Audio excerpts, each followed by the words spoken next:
السلام عليكم ورحمة الله وبركاته. الحمد لله رب العالمين، والعاقبة للمتقين ولا عدوان إلا على الظالمين، والصلاة والسلام الأتمان الأكملان على نبينا محمد صلى الله عليه وعلى آله وصحبه أجمعين. أما بعد، فإن خير الكلام كلام الله، وخير الهدي هدي محمد صلى الله عليه وسلم، وشر الأمور محدثاتها، وكل محدثة بدعة، وكل بدعة ضلالة. أعوذ بالله من الشيطان الرجيم. قل إن هدى الله هو الهدى، وأمرنا لنسلم لرب العالمين، وأن نقيموا الصلاة واتقوه، وهو الذي إليه تحشرون.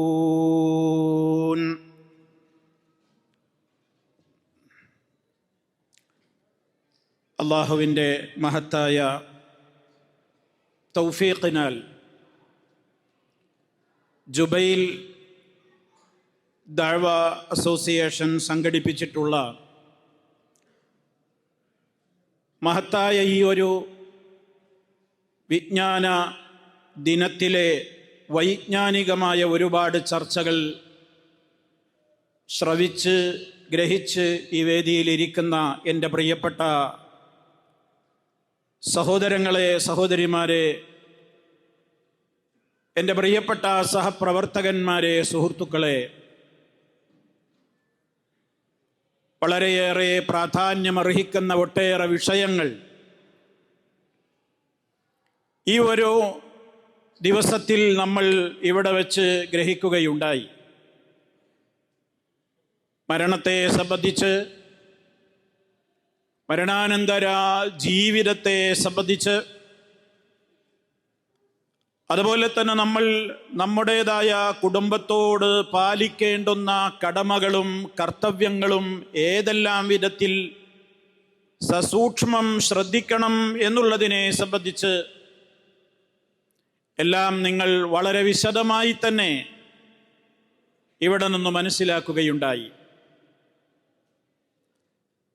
പരിശുദ്ധമായ റമദാനിലേക്ക് വളരെ പ്രതീക്ഷയോടെ, പ്രാർത്ഥനയോടെ കാത്തിരിക്കുന്ന ഈ ഒരു ശഅബാൻ മാസത്തിലാണ് നമ്മളുള്ളത്. അല്ലാഹുവിൻ്റെ റസൂൽ സല്ലല്ലാഹു അലൈഹി വസല്ലമ ധാരാളം നോമ്പനുഷ്ഠിച്ചുകൊണ്ടും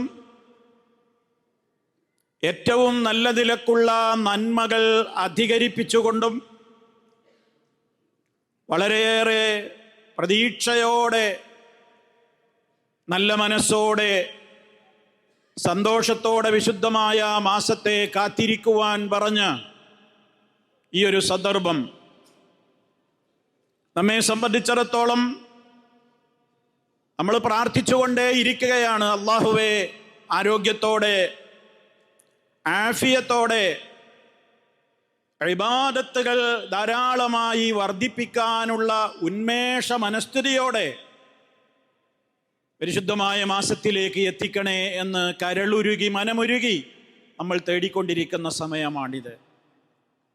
ഓരോ ദിനവും ഓരോരുത്തരായി നമ്മിൽ നിന്ന് വിട പറഞ്ഞുകൊണ്ടിരിക്കുകയാണ്. കഴിഞ്ഞ ഈ ഫാമിലി കോൺഫറൻസിലും ഇതേപോലെയുള്ള സമ്മേളനങ്ങളിലുമൊക്കെ ഭാഗഭാക്കായിട്ടുള്ള ഒരുപാട് ആളുകൾ ഇന്ന് ഖബറുകളിലാണ്. അള്ളാഹു അവരുടെയെല്ലാം ഖബറുകൾ സ്വർഗത്തോപ്പാക്കി കൊടുക്കുമാറാകട്ടെ. ഞാൻ മനസ്സിലാക്കിയിടത്തോളം ജുബൈലിൻ്റെ 24ാമത്തെ ഒരു വാർഷിക മഹാസമ്മേളനമാണ് ഇവിടെ നടക്കുന്നത് എന്നാണ് എൻ്റെ അറിവ്. വിവിധ വർഷങ്ങളിൽ ഇതുപോലെ ആളുകളെ ആയിരങ്ങളെ വിളിച്ചുകൂട്ടി അള്ളാഹുവിൻ്റെ ദീനിനെ സംബന്ധിച്ച് അവരെ ബോധവാന്മാരാക്കുന്ന മുബാറക്കായ അനുഗ്രഹീതമായ ഇതുപോലെയുള്ള സദസ്സുകൾ ഒഴിവ് കിട്ടുന്ന വേളകളിൽ ക്ഷണിക്കുമ്പോൾ ആ ക്ഷണം നിറഞ്ഞ മനസ്സോടെ സ്വീകരിച്ചുകൊണ്ട് ഓടിയെത്തുന്ന പ്രവാസികളായ സഹോദരങ്ങൾ, ആ വിളിയാളം സ്വർഗത്തിലേക്കുള്ള വിളിയാണ്, സമാധാനത്തിൻ്റെ കേന്ദ്രത്തിലേക്കുള്ള വിളിയാണ്. മാനസികമായും എല്ലാ അർത്ഥത്തിലും സമാധാനം നേടിത്തരുന്ന വാക്കുകൾ ശ്രവിക്കുവാനുള്ള വിളിയാളമാണ് വന്നിട്ടുള്ളത് എന്ന് മനസ്സിലാക്കി ഇത്തരത്തിലുള്ള വേദികളെ സമ്പുഷ്ടമാക്കുന്ന നിങ്ങളെപ്പോലെയുള്ള പ്രവാസികൾ, നമ്മെപ്പോലെയുള്ള പ്രവാസികൾ, റഹ്മാനായ റബ്ബിൻ്റെ എല്ലാ അർത്ഥത്തിലുമുള്ള ബറക്കാത്തുകൾ നമ്മുടെ ജോലികളിലും നമ്മുടെ കുടുംബ ജീവിതത്തിലും നമ്മുടെ കച്ചവടങ്ങളിലും നാം ഏർപ്പെടുന്ന ഏത് മേഖലകളിലും അള്ളാഹു നമുക്ക് ധാരാളമായി ചൊരിഞ്ഞു തന്നുകൊണ്ട് അവൻ ഇഷ്ടപ്പെടുന്നവരിൽ ചേർത്ത് മഹാന്മാരുടെ കൂടെ സ്വർഗവേദി പങ്കിടാൻ നമുക്കൊക്കെ റബ്ബ് തൗഫീഖ് പ്രദാനം ചെയ്യുമാറാകട്ടെ. സഹോദരങ്ങളെ, ഇവിടെ പ്രവാസികളായ നമ്മൾ ഇവിടെ എത്തിയത് എന്തിനു വേണ്ടിയാണ്? ജോലി നേടണം, കുടുംബത്തെ പോറ്റണം, വീടില്ല ഒരു വീട് വെക്കണം. പല പ്രശ്നങ്ങളുണ്ട്. പ്രശ്നങ്ങൾക്ക് നാട്ടിൽ നിന്നാൽ പലപ്പോഴും പരിഹാരമില്ല. അതുകൊണ്ട് പല നല്ല വിധത്തിലുള്ള ലക്ഷ്യങ്ങളോടെ കടൽ കടന്നെത്തിയിട്ടുള്ള നമ്മെപ്പോലെയുള്ള ആളുകൾ, നമുക്കെല്ലാം അറിയാം, ഇവിടെ എത്തിയ ഈ പരമമായ ലക്ഷ്യം അതിന് വിരുദ്ധമായിട്ടൊന്നും നമ്മളാരും ചെയ്യാറില്ല. ചെയ്താൽ ഇവിടെ വന്നതിൻ്റെ ലക്ഷ്യം നേടുകയില്ല. ബുദ്ധിയുള്ളവരാരും ആ ലക്ഷ്യം മറന്ന് മറ്റു പ്രവർത്തനങ്ങളിലേക്കും തോന്നിവാസങ്ങളിലേക്കും നീങ്ങാറുമില്ല. ഇത് നമ്മുടെ ഈ പ്രവാസ ലോകത്തിൻ്റെ കഥയാണെങ്കിൽ നമ്മളെല്ലാവരും വാസ്തവത്തിൽ ഈ ഭൂമിയിൽ ഒരു പ്രവാസികളാണ് എന്ന് നേരത്തെ നമ്മളിവിടെ സംസാരത്തിൽ നിന്ന് മനസ്സിലാക്കി. എന്താണ് നമ്മൾ ഇവിടെ, അള്ളാഹു നമ്മെ ഈ ഭൂമിയിലേക്ക് കൊണ്ടുവന്നതിൻ്റെ ഉദ്ദേശം എന്താണ്? നമുക്കിവിടെ ജോലി നേടലും അതുപോലെ തന്നെ ജീവിതത്തിൻ്റെ സൗകര്യങ്ങളൊക്കെ ധാരാളമായി നേടിയെടുക്കലും നല്ല ഒരു കുടുംബത്തെ കിട്ടലും സുഖകരമായ സന്തോഷപൂർണമായ ഒരു ജീവിതം ഇവിടെ ജീവിക്കുവാൻ വേണ്ട ഭൗതികമായ സജ്ജീകരണങ്ങളൊക്കെ ഒരുങ്ങിക്കിട്ടലും അതോടുകൂടെ നമ്മുടെ ലക്ഷ്യം പൂർണ്ണമായോ ഈ ഭൂമിയിൽ? ഒരിക്കലുമില്ല. എന്തിനാ അള്ളാഹു നമ്മെ ഇങ്ങോട്ട് അയച്ചത്? നമ്മെ ഇങ്ങോട്ട് അയച്ചത് ജുബൈലിലേക്ക്, സഊദിയിലേക്ക് എന്തിനയച്ചു എന്നല്ല ചോദിക്കുന്നത്. ഈ ഭൂമിയിലേക്ക് നമ്മെ എന്തിനയച്ചു? എന്താണ് നമ്മുടെ ലക്ഷ്യം? എങ്ങോട്ടാ മടങ്ങിപ്പോകാനുള്ളത്? ആ ലക്ഷ്യമാണ് ഏറ്റവും പ്രധാനം. അല്ലാഹു തആല വളരെ വ്യക്തമായി തന്നെ നമ്മൾ ധാരാളമായി കേൾക്കുന്ന വചനമാണ്. സൂറത്തുൽ ദാരിയാത്തിന്റെ അവസാന ഭാഗത്ത് വമാ ഖലഖതുൽ ജിന്ന വൽ ഇൻസ ഇല്ലാ ലിയഅ്ബുദൂൻ. വമാ ഖലഖതുൽ ജിന്ന വൽ ഇൻസ ഇല്ലാ ലിയഅ്ബുദൂൻ. എന്നെ മാത്രം ആരാധിക്കുവാൻ വേണ്ടിയല്ലാതെ മനുഷ്യവർഗത്തെയും ഭൂതവർഗത്തെയും ഞാൻ സൃഷ്ടിച്ചിട്ടില്ല.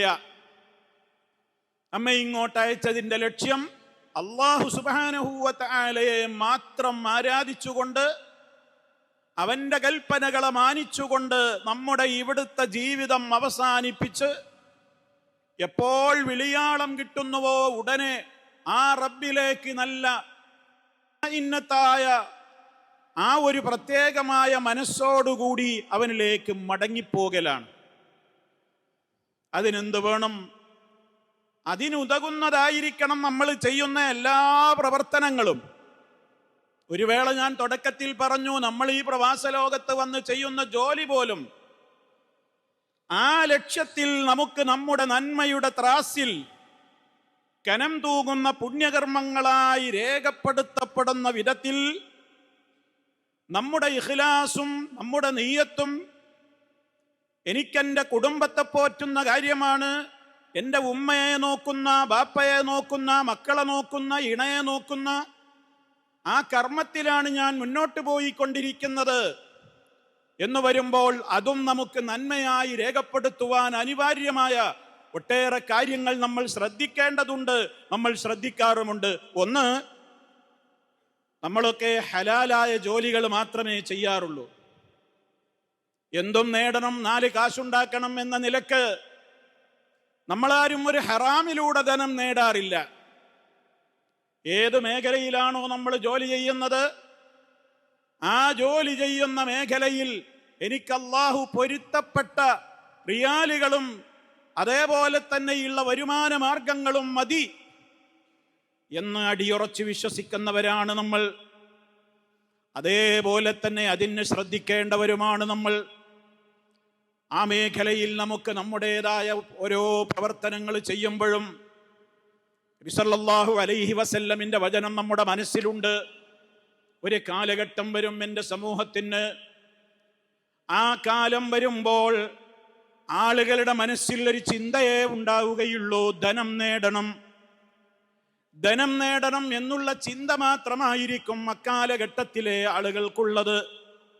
അവൻ പരിഗണിക്കുകയില്ല, അവൻ ചിന്തിക്കുക പോലുമില്ല അമിനൽ ഹലാലി അമ്മിനൽ ഹറാം, ഇത് ഹലാലിലൂടെയാണോ എനിക്ക് ഇൻകം വന്നത് അതോ ഹറാമിലൂടെയാണോ എന്ന് ചിന്തിക്കുക പോലും ചെയ്യാതെ, അതൊക്കെ പിന്നെയാവാം, 4 കാശുണ്ടാക്കാനാണ് ഇങ്ങോട്ട് വന്നത്, അതെങ്ങനെയും നേടിയെടുത്തേ പറ്റൂ എന്ന് ചിന്തിക്കുന്ന ഒരുപാട് ആളുകൾ ഇന്ന് ലോകത്തുണ്ട്. എത്ര ഗുരുതരമാണ് ആ കാര്യം.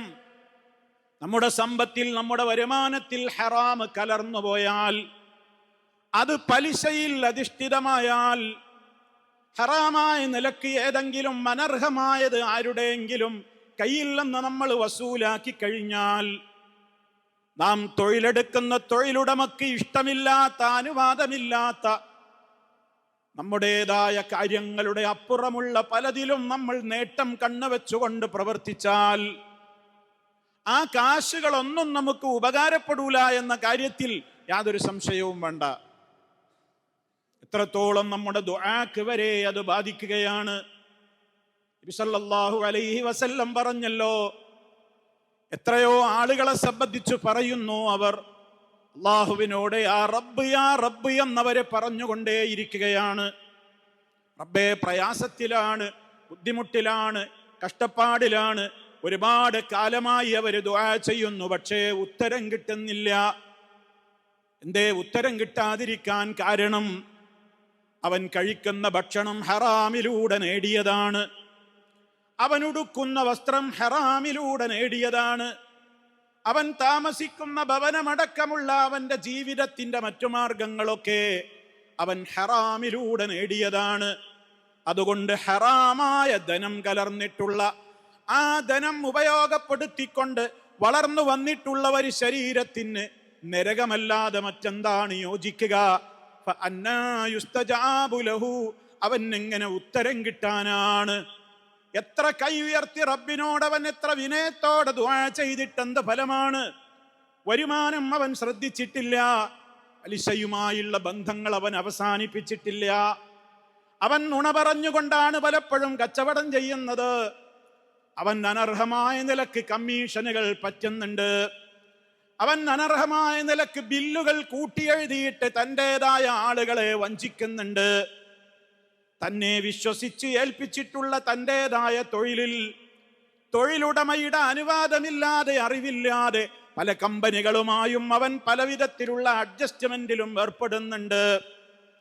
അവരുടേതായ പ്രോഡക്റ്റുകൾ തൻ്റെ കമ്പനിയിൽ, തൻ്റെതായ ഷോപ്പിൽ വെക്കുവാൻ വേണ്ടി സെയിൽസ്മാനായി നിൽക്കുന്നവരും പർച്ചേസ് ഡിപ്പാർട്ട്മെന്റിൽ ജോലി ചെയ്യുന്നവരുമൊക്കെ ചില പ്രത്യേകമായ കമ്പനികളിൽ നിന്ന് തനിക്ക് ധാരാളക്കണക്കിന് പണം ഒരു കാലഘട്ടത്തിൻ്റെ ഇടയ്ക്ക് നേടിയെടുക്കാമെന്ന കണ്ണും വെച്ചുകൊണ്ട് തൊഴിലുടമയ്ക്ക് അനുവാദമില്ലാതെ പലവിധത്തിലുള്ള കാര്യങ്ങൾക്കും കൂട്ടുനിൽക്കുന്ന എത്രയോ ആളുകളുണ്ട്, ഞാൻ വിശദീകരിക്കേണ്ടതില്ല. അതേപോലെ തന്നെ 100 കൂട്ടം കാര്യങ്ങളിൽ ഈ വിധത്തിൽ ഏർപ്പെട്ടുകൊണ്ടിരിക്കുന്ന ആളുകളാണുള്ളത്. തനിക്ക് ആനുകൂല്യം കിട്ടുമെന്ന് കണ്ടാൽ, തനിക്ക് ധാരാളക്കണക്കിന് കൈ നിറയെ ഗിഫ്റ്റ് കിട്ടുമെന്ന് കണ്ടാൽ ഒരു രോഗി തന്നെ സമീപിക്കുമ്പോൾ ആ രോഗിയുടേതായ ഗുണത്തേക്കാൾ അപ്പുറം ആ രോഗിക്ക് ആവശ്യമില്ലാത്ത നിലക്കുള്ള ചികിത്സാ രീതികളും പരിശോധനകളും എഴുതി കൊടുത്തുകൊണ്ട് പണമുണ്ടാക്കുന്ന പല വിധത്തിലുള്ള ആതുര കേന്ദ്രങ്ങളിൽ ജോലി ചെയ്യുന്നവരുണ്ട്. ചില പ്രത്യേകമായ മരുന്ന് കമ്പനികളിൽ നിന്ന് തനിക്ക് കൈ നിറയെ ഗിഫ്റ്റ് കിട്ടണം എന്ന നിലക്ക് ചില കമ്പനികളുടെ മരുന്നുകൾ മാത്രം, അത് രോഗിക്ക് എത്ര അരോചകമാണെങ്കിലും അനാവശ്യമാണെങ്കിലും അത് തന്നെ എഴുതി കൊടുത്തുകൊണ്ട് തൻ്റെ പ്രത്യേകമായ വരുമാനത്തിലേക്ക് ആയിരങ്ങൾ നേടുവാൻ ശ്രമിക്കുന്നവരുണ്ട്. ഞാൻ പറയുന്നത് ഒരു മേഖലയിലും ഇതിന്ന് കുറവല്ല. ഏത് മേഖല എടുത്തു നോക്കിയാലും പണം വാങ്ങുവാനും വസൂലാക്കുവാനും പലവിധത്തിലുള്ള മാർഗങ്ങൾ എന്ന് ധാരാളമായി ആളുകൾ ആലോചിച്ചു കൊണ്ടിരിക്കുന്നുണ്ട്. അപ്പോഴൊക്കെയും ആളുകൾ ചിന്തിക്കുന്നത് എന്താണ്? അതൊക്കെ ഒരു ചെറിയ വിഷയമല്ലേ, ഒരു ചെറിയ പ്രശ്നമല്ലേ, ചെറിയ വിഷയമാണോ?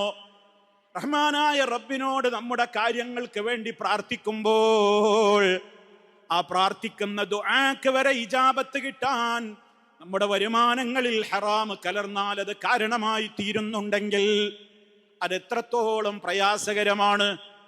തനിക്കൊരാവശ്യം വരുമ്പോൾ മാത്രം ആളുകളിൽ നിന്ന് കടം വാങ്ങുന്ന ഒരവസ്ഥയിൽ നിന്ന് വ്യത്യസ്തമായി ആർഭാടത്തിന് വേണ്ടി, അനാവശ്യമായ ചെലവുകൾക്ക് വേണ്ടി ഞാനിത് തുടക്കത്തിലെ എൻ്റെ പ്രവാസി സുഹൃത്തുക്കളോട് ഓർമ്മപ്പെടുത്താൻ കാരണം, പലപ്പോഴും നമ്മളാണ് അതിൻ്റെ ഇരകളായി മാറുന്നത്. പലപ്പോഴും നമ്മുടെ കുടുംബങ്ങളാണ് ആ ചതിക്കുഴികളിൽ പലപ്പോഴും വീഴുന്നത്. ധാരാളക്കണക്കിന് നമ്മൾ പണം കടം വാങ്ങുകയാണ്. ആളുകളിൽ നിന്ന് കിട്ടാതാകുമ്പോൾ നമ്മുടേതായ ഓരോരുത്തരുടെയും അഭിമാനം നിലനിർത്താനാണെന്ന് പറഞ്ഞുകൊണ്ട് മറ്റുള്ളവന്റെ വീട് നോക്കി, മറ്റുള്ളവന്റെ സംസ്കാരം നോക്കി, മറ്റുള്ളവന്റെ കല്യാണം നോക്കി, മറ്റുള്ള ആചാരങ്ങൾ നോക്കിയിട്ട് അതിലൊട്ടും കുറവാകാൻ പാടില്ല എന്ന ദുരഭിമാനം മൂത്ത് ബാങ്കുകളിൽ നിന്നവൻ കടം വാങ്ങുകയാണ്. സ്വർണമുള്ള സഹോദരിമാരുടെ സ്വർണം കൊണ്ടുപോയി അവർ ബാങ്കിൽ പലിശക്ക് പണയം വെക്കുകയാണ്. അവർക്ക് ആവശ്യത്തിനും അനാവശ്യത്തിനും അവരങ്ങനെയാണ് സ്വർണപ്പണയം ചെയ്യുന്നത്. നമ്മൾ ആലോചിക്കണം, അനിവാര്യമായ ഒരു സാഹചര്യം വന്നാൽ സ്വർണ പണ്ടങ്ങൾ പണയം വെക്കുന്ന ആളുകളോട് ഞാൻ ഓർമ്മപ്പെടുത്തുകയാണ്, നമുക്ക് അനിവാര്യമായ അത്യാവശ്യമായി നമുക്ക് എവിടെ നിന്നും പണം കിട്ടാനില്ല, ആരും നമുക്ക് നൽകാനില്ല എങ്കിലും നിങ്ങൾ ആ സ്വർണ്ണാഭരണം കൊണ്ടുപോയി ബാങ്കിൽ നിങ്ങൾ പലിശക്ക് പണയം വെക്കരുത്. മറിച്ചെന്ത് ചെയ്യണം? ആ ഉള്ള സ്വർണം നിങ്ങൾ കൊണ്ടുപോയി വിൽക്കൂ. അത് വിറ്റിട്ട് നിങ്ങളുടെ അത്യാവശ്യ കാര്യം നിങ്ങൾ നടത്തൂ. റഹ്മാനായ റബ്ബിന് വേണ്ടിയല്ലേ നിങ്ങൾ പണയം വെക്കാത്തത്? പണയം വെച്ചാൽ നിങ്ങൾക്ക് കാശ് കിട്ടുമെന്ന് നിങ്ങൾക്കറിയാം. പക്ഷേ നിങ്ങളത് വിൽക്കാൻ തീരുമാനിക്കുന്നു. എന്തേ കാരണം? അല്ലാഹു സുബ്ഹാനഹു വ തആലയോട്, ആ റബ്ബിനോട് യുദ്ധം പ്രഖ്യാപിക്കാൻ ഞാനില്ല. കാരണം പലിശയെ പറ്റി അള്ളാഹു പറഞ്ഞത് അങ്ങനെയാണല്ലോ,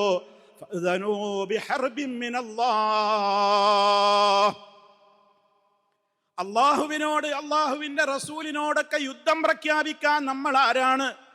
ആ പലിശയുടെ ഇടപാടുമായി ബന്ധപ്പെടുന്നതിനേക്കാൾ അപ്പുറം റബ്ബേ, നിന്റെ ഖജനാവിൽ എത്ര കോടികളാണ്, കൊടുത്താലും തന്നാലും തീരാത്തത്ര നിന്റെ ഖജനാവിൽ ഉണ്ടല്ലോ. അതുകൊണ്ട് ഞാൻ നിന്നെ ഭയപ്പെട്ടുകൊണ്ടാണ് ഇത് പണയം വെക്കാത്തത്, പലിശക്ക് പണയം വെക്കാത്തത്. നേരെ മറിച്ച് ഞാനിത് വിൽക്കാൻ തീരുമാനിച്ചത് എന്തുദ്ദേശത്തിലാണ്?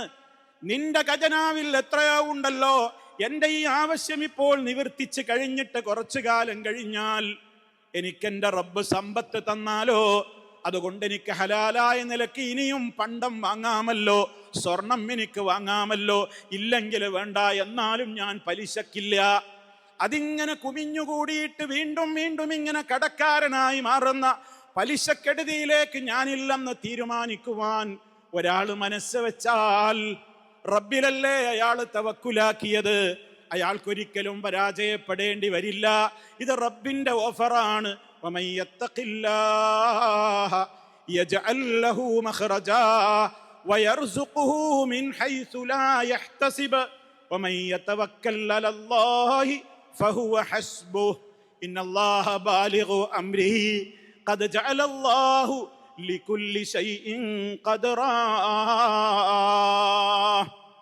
ഈ തവക്കുൽ നമുക്കുണ്ടോ പ്രിയമുള്ളവരെ? ആര് അല്ലാഹുവിനെ ഭയപ്പെടുന്നുവോ റബ്ബിനെ ഭയപ്പെട്ടുകൊണ്ട് അവനൊരു കാര്യത്തിൽ നിന്ന് ഒഴിവാവുകയാണ്. ഞാനിപ്പോൾ ഈ പ്രവൃത്തി ചെയ്താൽ ഇതെന്റെ റബ്ബിന് പൊരുത്തമില്ലാത്ത സംഗതിയാണ്, അതുകൊണ്ട് ഞാൻ അതിൽ നിന്ന് വിട്ടുനിൽക്കുന്നു എന്ന നിലക്ക് ഒരാൾ റബ്ബിനെ സൂക്ഷിച്ചു ജീവിക്കുകയാണെങ്കിൽ യജ്അൽ ലഹു മഖ്റജ, അവന്റെ പ്രയാസങ്ങളിൽ നിന്ന് ഒരു എക്സിറ്റ് അല്ലാഹു, പുറത്ത് കിടക്കാനുള്ള ഒരു വഴി അവൻ അല്ലാഹു കൊടുക്കും തീർച്ചയാണ്. വയർസുഖുഹു മിൻ ഹൈസു ലാ യഹ്തസിബ്, അവൻ വിചാരിക്കാത്ത വഴിയിലൂടെ അവൻ അല്ലാഹു വീണ്ടും വീണ്ടും ഇങ്ങനെ കൊടുത്തുകൊണ്ടിരിക്കും. വമൻ യതവക്കൽ അലല്ലാഹ്, ആര് അല്ലാഹുവിൽ ബരമേൽപ്പിക്കുന്നുവോ അവന് അല്ലാഹു മതിയാകുന്നത് തന്നെയാണ്. നോക്കൂ സഹോദരന്മാരെ, നബി സല്ലല്ലാഹു അലൈഹി വസല്ലമിന്റെ ഒരു വചനം നമ്മൾ ശ്രദ്ധിക്കണം. ഇന്നക ലൻ തദഅ ശൈഅൻ ലില്ലാഹി അസ്സ വജല്ല, നീ ഏതെങ്കിലും ഒരു കാര്യം ഉപേക്ഷിക്കുകയാണ്, ആ പ്രവൃത്തി ഞാൻ ചെയ്യൂല, ആ കാര്യത്തിലേക്ക് ഞാൻ ഏർപ്പെടൂല, അതിലേക്ക് ഞാൻ ഇറങ്ങിത്തിരിക്കൂല. എന്തേ കാരണം? അതെന്റെ റബ്ബിന് പൊരുത്തമില്ല, അതുകൊണ്ട് അവന് വെറുപ്പുള്ളത് ഞാൻ ചെയ്യില്ല എന്ന നിലക്ക് എനിക്ക് ചെയ്യാൻ ചാൻസ് കിട്ടിയ ഒരു കാര്യം പോലും ഞാൻ വേണ്ടെന്ന് വെക്കുകയാണെങ്കിൽ അല്ലാഹുവിന്റെ ഓഫർ എന്താണ്? ഇല്ലാ ബദ്ദലകല്ലാഹു ബിഹി മാ ഹുവ ഖൈറുൻ ലക മിൻഹു, നീ ഏതൊരു കാര്യമാണോ ഉപേക്ഷിച്ചതെങ്കിൽ അതിനേക്കാൾ ഖൈറായ നിലക്ക് അല്ലാഹു നിന്റെ കാര്യങ്ങൾ അവൻ്റെതായ പ്രത്യേകമായ അനുഗ്രഹങ്ങൾ കൊണ്ട് അവൻ നിനക്ക് പകരമായി തരും എന്ന് മുഹമ്മദ് മുസ്തഫ സല്ലല്ലാഹു അലൈഹി വസല്ലം നമുക്ക് പഠിപ്പിച്ചു തന്നിരിക്കുകയാണ്.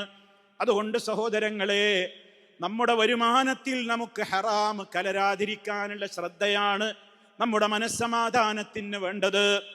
അതേപോലെ തന്നെ നമ്മളിവിടെ ജോലി ചെയ്യുമ്പോൾ നമുക്ക് റഹ്മാനായ റബ്ബിൽ നിന്നാണ് സമാധാനം കിട്ടേണ്ടത്. ആ സമാധാനം കിട്ടുവാൻ നമ്മുടെ ജോലികളോ നമ്മുടേതായ കച്ചവടങ്ങളോ നമ്മുടെ ഒരു ബാധ്യതകളും അള്ളാഹുവിനെ ഓർക്കേണ്ട പ്രകാരത്തിൽ ഓർക്കുന്നതിന് തടസ്സമാകാൻ പാടില്ലെന്ന് പരിശുദ്ധ ഖുർആൻ ഓർമ്മപ്പെടുത്തിയപ്പോൾ റിജാലുൻ ലാ തുൽഹീഹിം തിജാറത്തുൻ വലാ ബൈഉൻ അൻ ദിക്രില്ലാഹ് വഇഖാമിസ് സ്വലാഹ് വഇതാഇസ് സകാത്ത് യഖാഫൂന യൗമൻ തതഖല്ലബു ഫീഹിൽ ഖുലൂബു വൽ അബ്സാർ. നല്ലവരായ വിശ്വാസികളെ അല്ലാഹു പരിചയപ്പെടുത്തുകയാണ്. അവരുടെ കച്ചവടങ്ങളോ അവരുടെ ബിസിനസ്സുകളോ കൊള്ളക്കൊടുക്കകളോ ഇടപാടുകളോ അവരുടെ മറ്റൊരു കാര്യങ്ങളും അള്ളാഹുവിനെ ഓർക്കുന്നതില്ലെന്ന് അവർക്ക് അശ്രദ്ധമാവുകയില്ല. ചില മുഫസ്സിരീങ്ങളൊക്കെ അൻദിക്രില്ല എന്ന ആയത്ത് വിശദീകരിച്ചപ്പോൾ ഐമിൻ ഹുദൂരിൽ മസാജിദി ലിസ്സലാ, നിസ്കാരത്തിന് പള്ളികളിൽ ജമാഅത്തിന് ഹാജരാകുന്നതില്ലെന്ന് അവർക്കതൊന്നും തടസ്സമാവുകയില്ല എന്ന് രേഖപ്പെടുത്തിയത് കാണാൻ സാധിക്കും. അങ്ങനെ നിസ്കാരത്തിൻ്റെ കാര്യത്തിലും സകാത്ത് കൃത്യമായി കൊടുത്തു വീട്ടുന്ന കാര്യത്തിലുമൊന്നും നമ്മുടെ ജോലികളോ നമ്മുടെ കച്ചവടങ്ങളോ ഒരു നിലക്കും തടസ്സമാകാത്ത വിധത്തിലാവണേ എന്ന് അള്ളാഹുവിൻ്റെ കൽപ്പന തന്നെയാണ് സൂറത്തുൽ മുനാഫിഖൂനിൻ്റെ അവസാന ഭാഗത്ത്. യാ അയ്യുഹല്ലദീന ആമനൂ, ഓ സത്യവിശ്വാസികളെ, ലാ തുൽഹികും അംവാലുകും വലാ ഔലാദുകും അൻ ദിക്രില്ലാഹ്, നിങ്ങളുടെ സമ്പത്തോ നിങ്ങളുടെ സന്താനങ്ങളോ അല്ലാഹുവിനോടുള്ള കടമകൾ നിർവഹിക്കുന്നതിൽ നിന്ന് നിങ്ങളെ തടയാതിരിക്കട്ടെ, നിങ്ങളുടെ ശ്രദ്ധ തിരിക്കാതിരിക്കട്ടെ. എന്നിട്ട് അല്ലാഹുവിൻ്റെ താക്കീത് എന്താണ്? ആരെങ്കിലും അതിന് വിരുദ്ധമായിട്ടാണ് ചെയ്യുന്നതെങ്കിൽ അവൻ ഏറ്റവും വലിയ പരാജിതരുടെ കൂട്ടത്തിൽ പെട്ടുപോകും. മരണനേരത്തവൻ വിലപിക്കും, അല്ലാഹുവേ അല്പം തന്നാലും ഞാൻ ചെയ്യേണ്ടതെല്ലാം ചെയ്യാമെന്ന് മനുഷ്യർ വിലപിക്കുന്ന ഒരു നാള് വരാനിരിക്കുന്നു എന്നുള്ളത് ഓർത്തുകൊണ്ടാണ് നമ്മുടെ കടമകളെ സംബന്ധിച്ചുള്ള കൃത്യമായ ബോധം നമ്മൾ എപ്പോഴും സദാ നിലനിർത്തേണ്ടത്. ഇനി സഹോദരന്മാരെ, ഇതിലൊക്കെയും നമുക്ക് ഏറ്റവും പ്രാധാന്യത്തോടുകൂടി നമ്മുടെ മനസ്സ് പാകപ്പെടണമെങ്കിൽ എന്താണ് നമ്മളിൽ ഉണ്ടായിരിക്കേണ്ട ഗുണം? നമുക്ക് ഈമാനാണ് ഉണ്ടായിരിക്കേണ്ടത്. ജീവിതത്തിൻ്റെ എല്ലാ മേഖലകളിലും റഹ്മാനായ റബ്ബി എന്നെ കാണുന്നുണ്ട്, എന്നെ കേൾക്കുന്നുണ്ട്, എന്നെ സദാ നിരീക്ഷിച്ചു കൊണ്ടിരിക്കുകയാണ്. ഞാൻ അറിയാതെയും എൻ്റെ കാര്യങ്ങൾ അവൻ കൃത്യമായി തന്നെ അറിഞ്ഞുകൊണ്ടിരിക്കുകയാണ്. എല്ലാ നിലക്കും അവൻ്റെതായ അറിവും അവൻ്റെ നോട്ടവും അവൻ്റെ കേൾവിയും എൻ്റെ ഹൃദയം പോലും അവൻ സദാ നിരീക്ഷിച്ചു കൊണ്ടിരിക്കുകയാണ്, കണ്ടുകൊണ്ടിരിക്കുകയാണ്. നമ്മുടെ മനസ്സിൽ നമ്മൾ വിചാരിക്കുന്നതിനേക്കാൾ മുമ്പേ അതെൻ്റെ റബ്ബറിഞ്ഞു കഴിഞ്ഞിട്ടുണ്ട്. ആ നിലക്കുള്ള ഒരു ബോധം നമ്മുടെ മനസ്സിൽ നിലനിർത്തുവാൻ നമുക്ക് സാധിക്കണമെങ്കിൽ അള്ളാഹുവിലുള്ള വിശ്വാസമാണ് ശരിപ്പെടേണ്ടത്, റസൂലിലുള്ള വിശ്വാസമാണ് സ്ഥിരപ്പെടേണ്ടത്, പരലോക നാളിനെ കുറിച്ചുള്ള ഭയമാണ് വ്യക്തമായി നമ്മുടെ മനസ്സുകളിൽ ഉണ്ടാവേണ്ടത്. മഹാന്മാരായ സ്വഹാബത്ത് പറയുന്ന ചില വാചകങ്ങളുണ്ട്.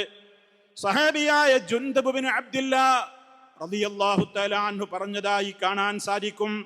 കുന്നാ മഅൻ നബി സല്ലല്ലാഹു അലൈഹി വസല്ലം, ഞങ്ങൾ നബി സല്ലല്ലാഹു അലൈഹി വസല്ലമിന്റെ കൂടെയായിരിക്കുമ്പോൾ, ഞങ്ങളൊക്കെ നല്ല ആരോഗ്യമുള്ള ചെറുപ്പക്കാരായി ഞങ്ങളിങ്ങനെ പ്രായപൂർത്തിയോടടുത്ത് വരുന്ന കാലഘട്ടം, ആ കാലഘട്ടത്തിലൊക്കെ ഞങ്ങൾ ഫതഅല്ലംനൽ ഈമാന ഖബ്ല അൻ നതഅല്ലമൽ ഖുർആൻ, ഞങ്ങൾ ഖുർആൻ ഹാഫിളാക്കുന്നതിനേക്കാളും ഖുർആനിന്റെ അക്ഷരങ്ങൾ മനഃപ്പാഠമാക്കുന്നതിനേക്കാളും മുമ്പ് ഞങ്ങൾ വല്ലാതെ ഏറ്റവും പ്രാധാന്യപൂർവം ഞങ്ങൾ ഗ്രഹിച്ചിരുന്നത്, പഠിച്ചിരുന്നത് ഞങ്ങളുടെ ഈമാൻ ശരിപ്പെടുത്താനാണ്, ഈമാൻ ശരിയാക്കാനാണ്.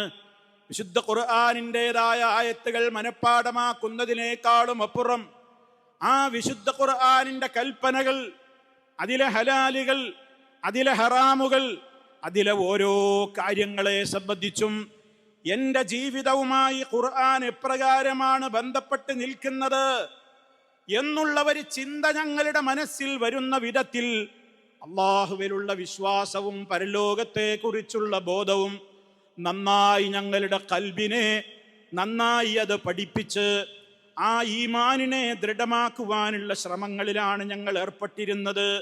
പിന്നീട് ഞങ്ങൾ ഖുർആൻ ഹിഫ്ളാക്കുകയും പഠിക്കുകയും ചെയ്യുമ്പോൾ ഫസ്തദദ്നാ ബിഹി ഈമാനാ, അതിലൂടെ ഞങ്ങളുടെ ഈമാൻ വർദ്ധിച്ചുകൊണ്ടേയിരിക്കുമായിരുന്നു.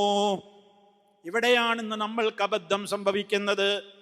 നമ്മൾ ആലോചിക്കണം, പരിശുദ്ധ ഖുർആനിനെ സംബന്ധിച്ച് ആ വിശുദ്ധ ഖുർആൻ നമുക്ക് പഠിപ്പിച്ചു തരുന്ന അൽ ഈമാനു ബില്ലാഹ്, അള്ളാഹുവിലുള്ള വിശ്വാസം, പരലോകത്തിലുള്ള വിശ്വാസം, ഇതൊക്കെയല്ലേ നബി സല്ലല്ലാഹു അലൈഹി വസല്ലമ തൻ്റെ ജീവിതത്തിൻ്റെ ആദ്യ കാലഘട്ടത്തിൽ മക്കയിലെ ജനതയോട് 10-13 കൊല്ലത്തോളം അന്ന് അവതരിച്ചിട്ടുള്ള മക്കിയായ അധ്യായങ്ങൾ മുഴുവനും എടുത്ത് പരിശോധിച്ചു നോക്കിയാൽ അള്ളാഹുവിനെ കുറിച്ചുള്ള പേടി, പരലോക നാളിനെ കുറിച്ചുള്ള ഭീതി, എന്താണ് തൻ്റെ ജീവിതത്തിൻ്റെ ലക്ഷ്യം എന്നുള്ള കൃത്യമായ നിലക്കുള്ള അധ്യാപനങ്ങൾ, ഇതൊക്കെ മനുഷ്യ മനസ്സുകളിൽ നന്നായി ദൃഢവൽക്കരിക്കുന്ന നിലക്കുള്ള അധ്യാപനങ്ങളായിരുന്നുവല്ലോ മക്കിയായ സൂറത്തുകളിലൊക്കെ ഉണ്ടായിരുന്നത്.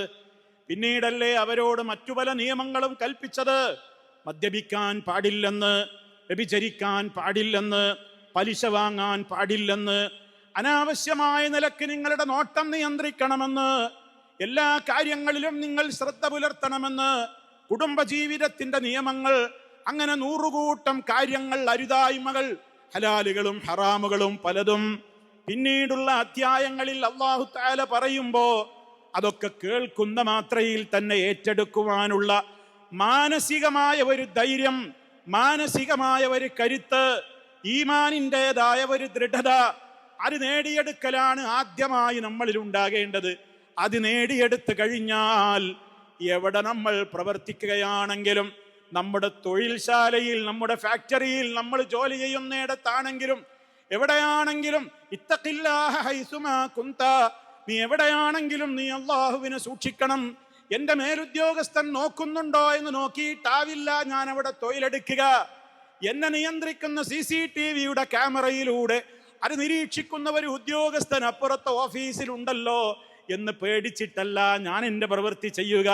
മറിച്ച് അതിനേക്കാളും അപ്പുറം ഉറങ്ങാത്ത, മയങ്ങാത്ത, ക്ഷീണം ബാധിക്കാത്ത റഹ്മാനായ റബ്ബിന്റെ നിരീക്ഷണം സദാ എന്നിൽ നടന്നുകൊണ്ടിരിക്കുന്നുണ്ട് ഇന്നല്ലാഹ കാന അലൈക്കും റഖീബാ, തീർച്ചയായും അല്ലാഹു നിന്നിൽ സദാ നിരീക്ഷകനായിട്ടുണ്ട് എന്ന ബോധം നമുക്കുണ്ടായാൽ, നമ്മൾ വീട്ടിലാണെങ്കിലും ഒറ്റക്ക് സ്വകാര്യതയുടെ റൂമിലാണെങ്കിലും എവിടെയാണെങ്കിലും നമ്മെ നിയന്ത്രിക്കുവാൻ റബ്ബുണ്ടാകും.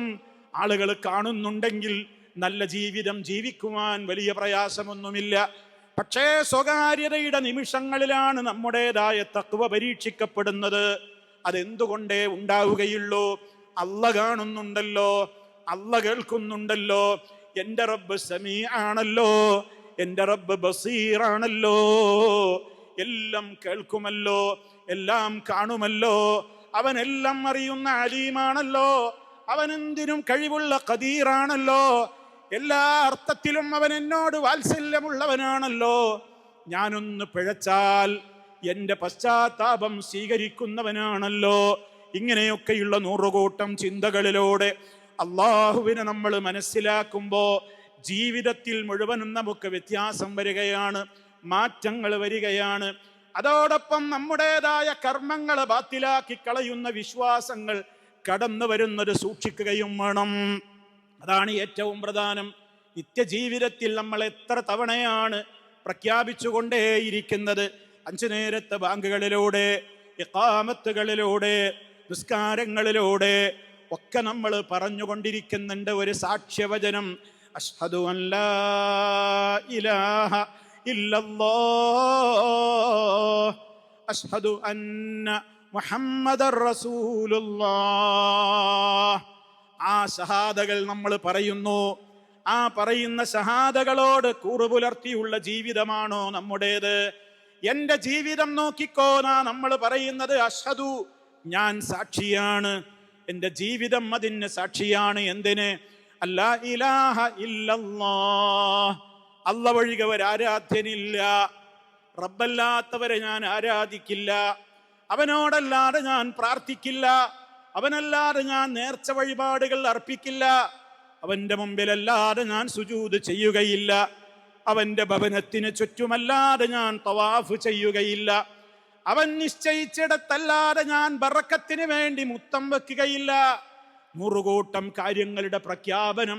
അഷ്ഹദു അൻ ലാ ഇലാഹ ഇല്ലല്ലാഹ്. അതിനെല്ലാം എനിക്ക് മാതൃക എൻ്റെ നബിയായ മുഹമ്മദുൻ സ്വല്ലല്ലാഹു അലൈഹി വസല്ലമാണ്. അവിടുന്ന് പഠിപ്പിച്ചിടത്ത് ഞാൻ നിൽക്കും.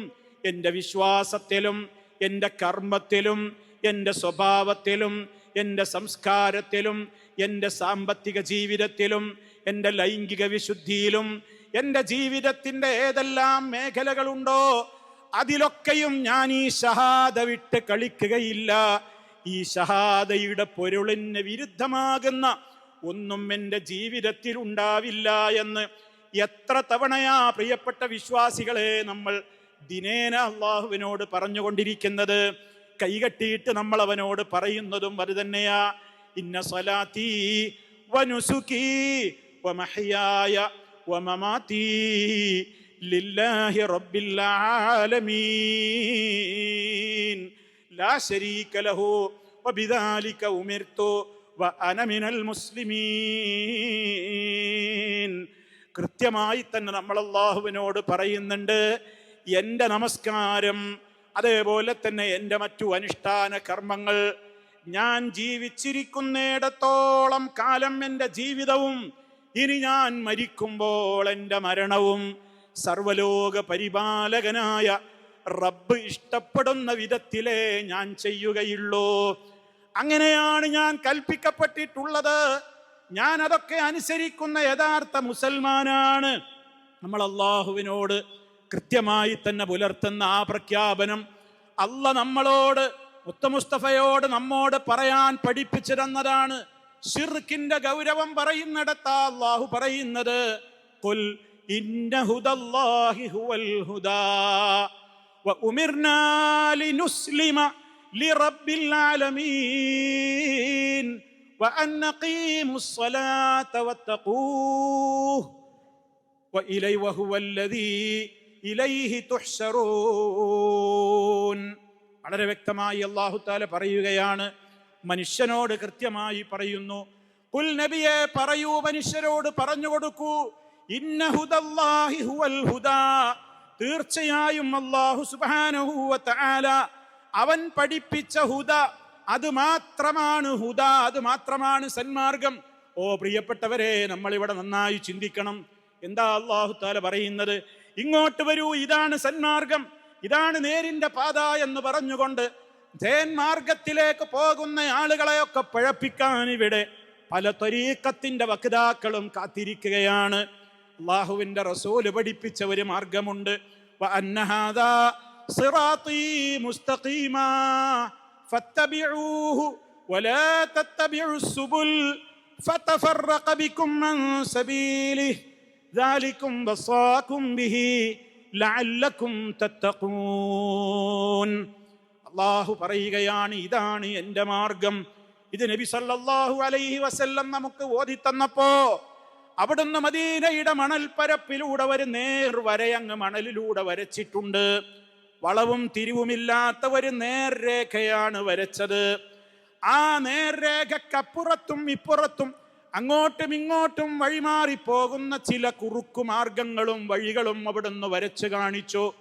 എന്നിട്ട് നബി സല്ലല്ലാഹു അലൈഹി വസല്ലമ സഹാബത്തിനോട് പറയുകയാണ്, ഓ സഹാബിമാരെ, ഇക്കാണുന്ന നേർവഴിയില്ലേ, ഇതാണ് എൻ്റെ മാർഗം, അതിനെ മാത്രമേ നിങ്ങൾ പിൻപറ്റാവൂ. ആ മാർഗത്തിലേക്ക് നിങ്ങൾ പ്രവേശിക്കുമ്പോൾ അതിൽ നിന്ന് നിങ്ങളെ മാടി വിളിച്ച് തിന്മയുടെ വഴികളിലേക്ക് കൊണ്ടുപോകാൻ അപ്പുറത്തും ഇപ്പുറത്തും ഈ ഞാൻ വരച്ചിട്ടുള്ള വരകളില്ലേ, ആ വരകളുടെയൊക്കെ മുഖത്ത് വരി ചെകുത്താനിരിപ്പുണ്ട്.